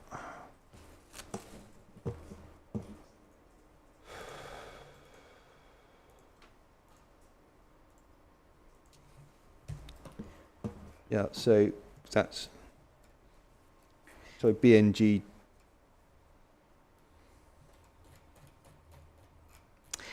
Could you just do me a quick note, please? With a couple of plans. Yeah. Yeah, I think that'd that's be the the easiest thing. easiest way of doing it, because we haven't got time to. Yeah. It's, We will. Thank you.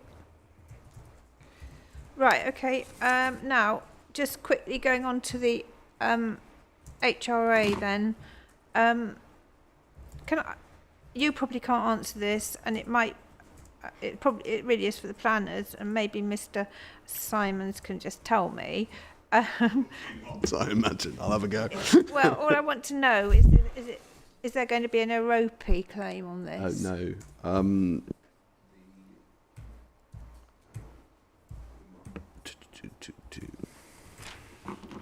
Which is, for those who don't know, what does it stand for? Something overriding. Imperative reasons of overriding public interest. That's it. Yes. Yeah. Yes. So, I've got that written down actually, just in case I've forgotten. Yes, imperative reasons of overriding public interest. I wondered whether you were going to claim that. I think I know what the answer is, but But I'm quite happy to deal with Also that in need the to provide planning compensation as well, so. section, as long as it's not lost. Right, we'll come back to that then. Right, so did you do the shadow HRA yourself, Mr. Baxter? no, this has been in press. No, this has been in press since 2022, I believe. Well, I know it's been a long time, but there's been a very recent one. So hasn't there? latterly, yes, I have inputted latterly to the new updates.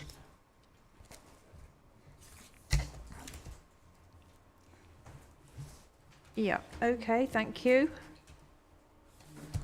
So, the HRA, which I think we've got in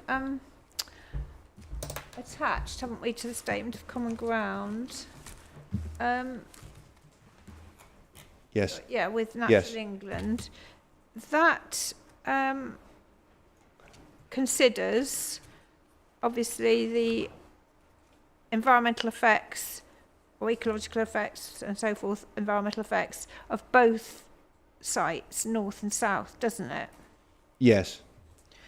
Did it consider the effect of just the northern site if planning permission were to be only granted for that site? That has its own HRA. Sorry? The northern site has its own HRA. If it were to come forward in isolation, it has its own HRA. The southern site has a combined HRA because it would only come forward in addition to the northern site. Can you just give me the reference for the northern one? Just for my note, please. Yes.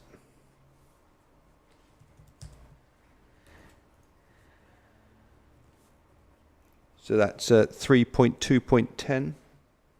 Okay, thank you very much. Fine.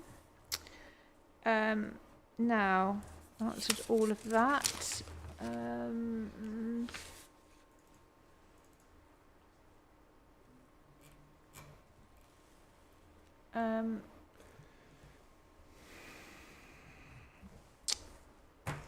Right, okay. Right, water quality. Just on the northern site, I think this is relevant. And I know you're not a hydrological expert, but there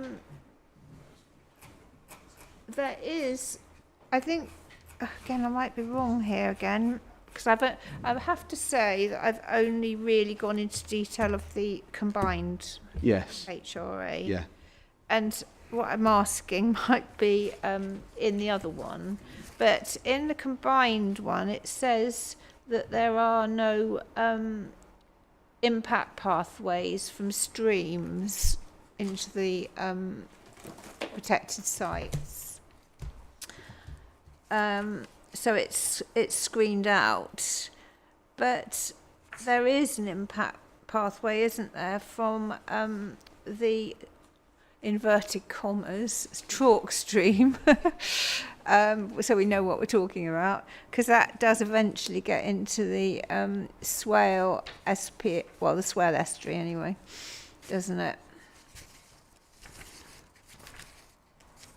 Yes. So wouldn't that hasn't been assessed? I don't know whether it's been assessed in the northern one, as I say, but it certainly has been screened out of the southern one, as far as I can see. Are you referring in terms of nutrients? No, I was referring to water. Water quality? Yeah. So water quality does form part of the screening assessment? I know it does, but it was screened out, wasn't it? Yes. So it wasn't carried on to appropriate assessment, as far as I can see, was it? That's correct, because water quality is not an issue for the SPA, SAC Ramsar. So what? Can you just give me the page in the southern one? The joint one probably be best, wouldn't it? So yes, I'm looking at the printed page 21. Yeah. And the table there. That's right. The water quality is the last entry in the table. Yeah. So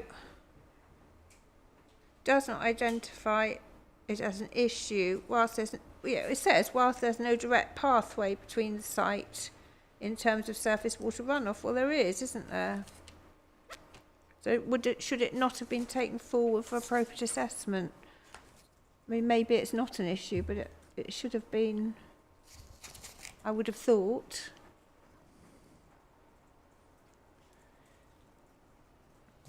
I don't think the SPA is sensitive to water quality, so... Well, it doesn't say that. I don't know where that... Is it? It explains that in the Northern HRA that it's not. Does it? Yeah, I could just give you a few page references if that's. Yes, I don't know how you want to do. If it does that, then fair enough. Shall I give you them? Yep. So it's 3.2.10, and a few references to the SAC not being sensitive to water quality are PDF page 26. PDF page 27, PDF page 28, I think, yeah. Okay. Those are going through different, yeah, I see, because sorry, I'm wondering why it's repeated, because each time it's going through different SPAs or SACs, and then considering water quality and explaining each time that water quality is not an issue. So I would have said that really it should have done that here in the combined one, shouldn't it? Yes.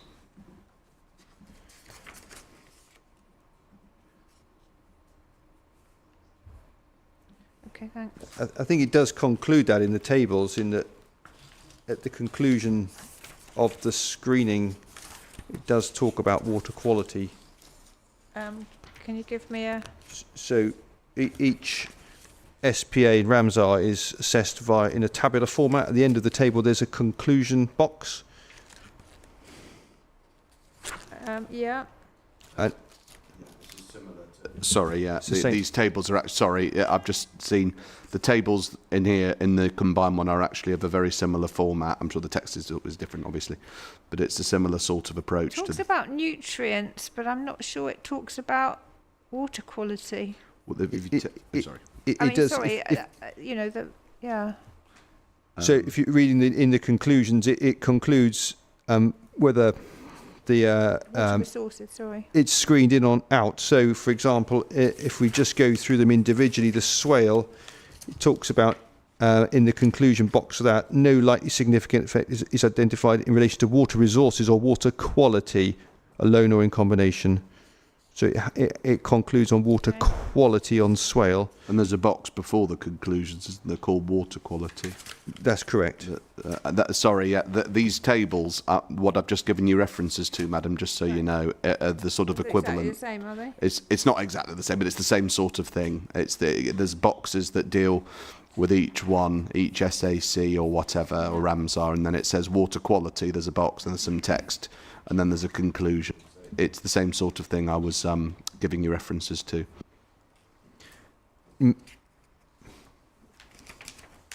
Medway is the same. I mean, I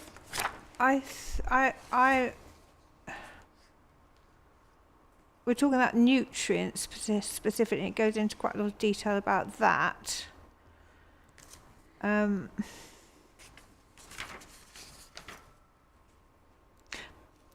It says here that it does not the SIP for the Greater Thames Complex, including that SPA, does not identify water quality as an issue, whilst there is no direct pathway between the site and the SPA Ramsar in terms of surface water runoff. So, but there is. That's what I'm saying. Then it goes on to say the proposed development will result in additional discharge of treated sewage. Yes, I appreciate that. That's a different thing, isn't it? Surface water runoff is what I'm asking about. So in terms of nutrient loading, that's the sewage. So that's by far, but the greatest contribution is sewage. That the SUDS will ensure there isn't nutrient loading going into any watercourse from surface water runoff. I'm not really interested in nutrients. I mean, I know, that I understand that's been dealt with. What I'm talking about is surface water runoff. Yes. So, what the concern from that would be what? It would be nutrients, I presume. And well, I don't know. No, nutrients are a different thing, I think. Okay, so you're talking about pollution, are you? Possibly. I mean, it's just that it says there is no direct pathway, whereas there is a direct pathway. If it goes into the swale, I need to just check the routing there. It does. I think it does. Anyway. But the swale system, first of all, it sits in green space, so there should be no pollution. And if there's anything there which is collected, it can be treated by SUDS, even if it does discharge. Well, that's at the appropriate assessment stage. We've not got there yet. We're talking about screening. You can't take account of mitigation in screening. That's correct, yeah. So I don't think it's been dealt with properly.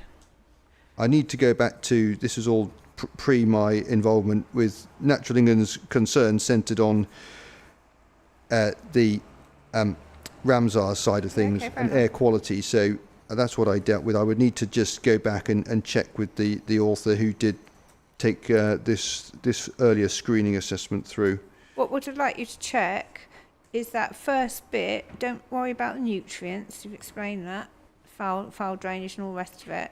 But it says it doesn't identify water quality as an issue, whilst there is no direct pathway between the site and in terms of surface water runoff. That's a different thing.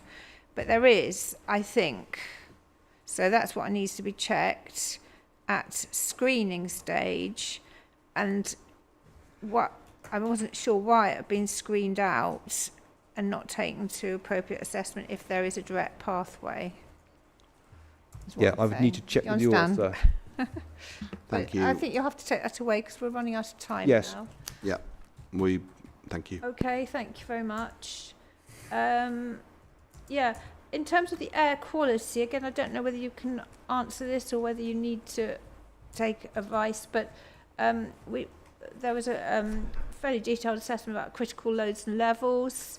I'm sure you're aware that APIS reduced in July 2023 critical loads and levels for quite a few cases, and I just wanted to make sure that reduction had been addressed in the assessment.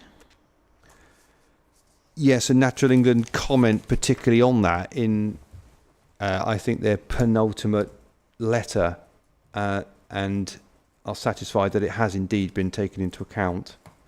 Okay, that's fine. Thank you.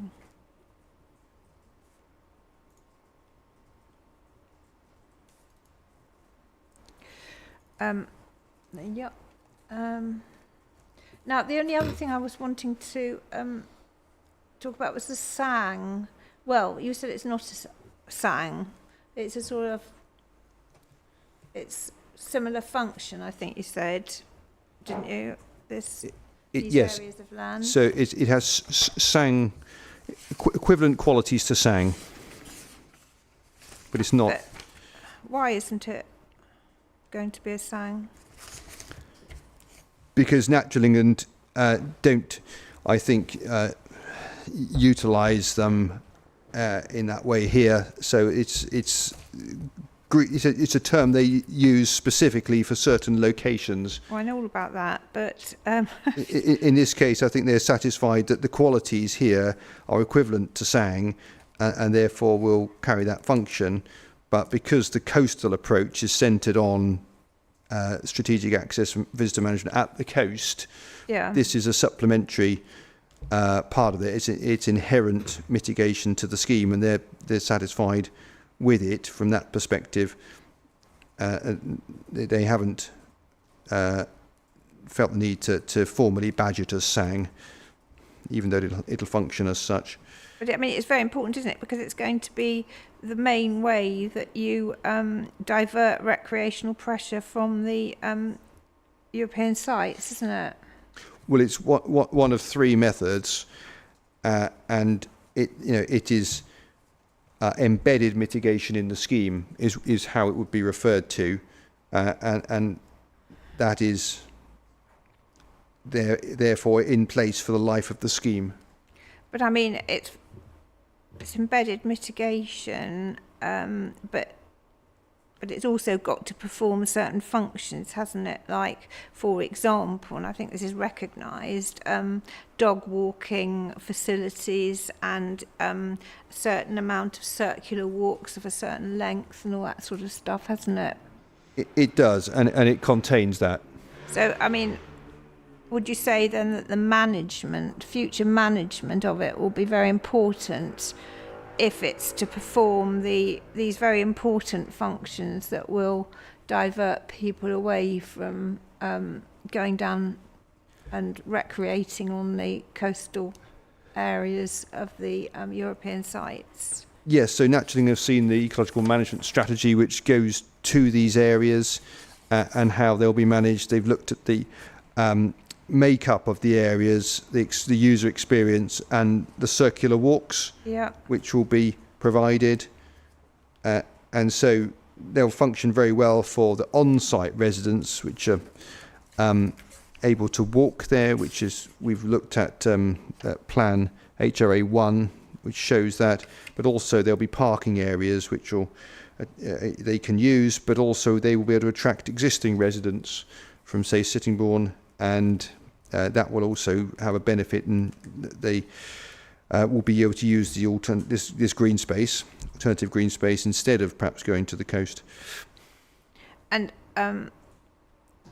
so would you agree, or would you think that, well, presumably this will be the warden again that's going to be involved in making sure they work properly as...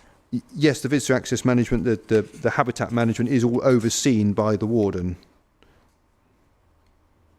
Going to be busy, isn't he or her? Well, I don't think it's that demanding.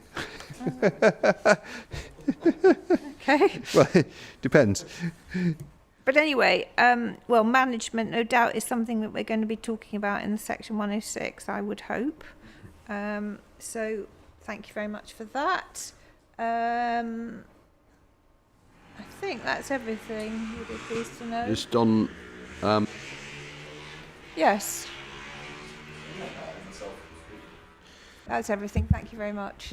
There's no Europe, as I thought. I want to just confirm what the conversations have been with Natural England about it. But as you'd expect, given what the agreed position is with Natural England, there's no Europe case being made on the basis that, as the Statement of Common Ground records, no adverse effects on integrity to be Europe'd, as it were, to be justified through Europe.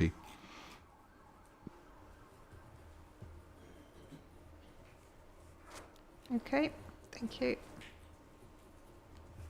Of course, that's down to the decision making. Oh, of course, yeah, of course. I've got no.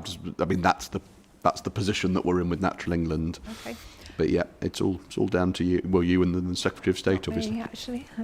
Yes, okay, jolly good. Well, thank you very much. We've just about made it, haven't we? So, thank you very much. Hope you have a lovely bank holiday weekend, and we'll be back here at 9:30 on Wednesday. Thank you very much. Thank you.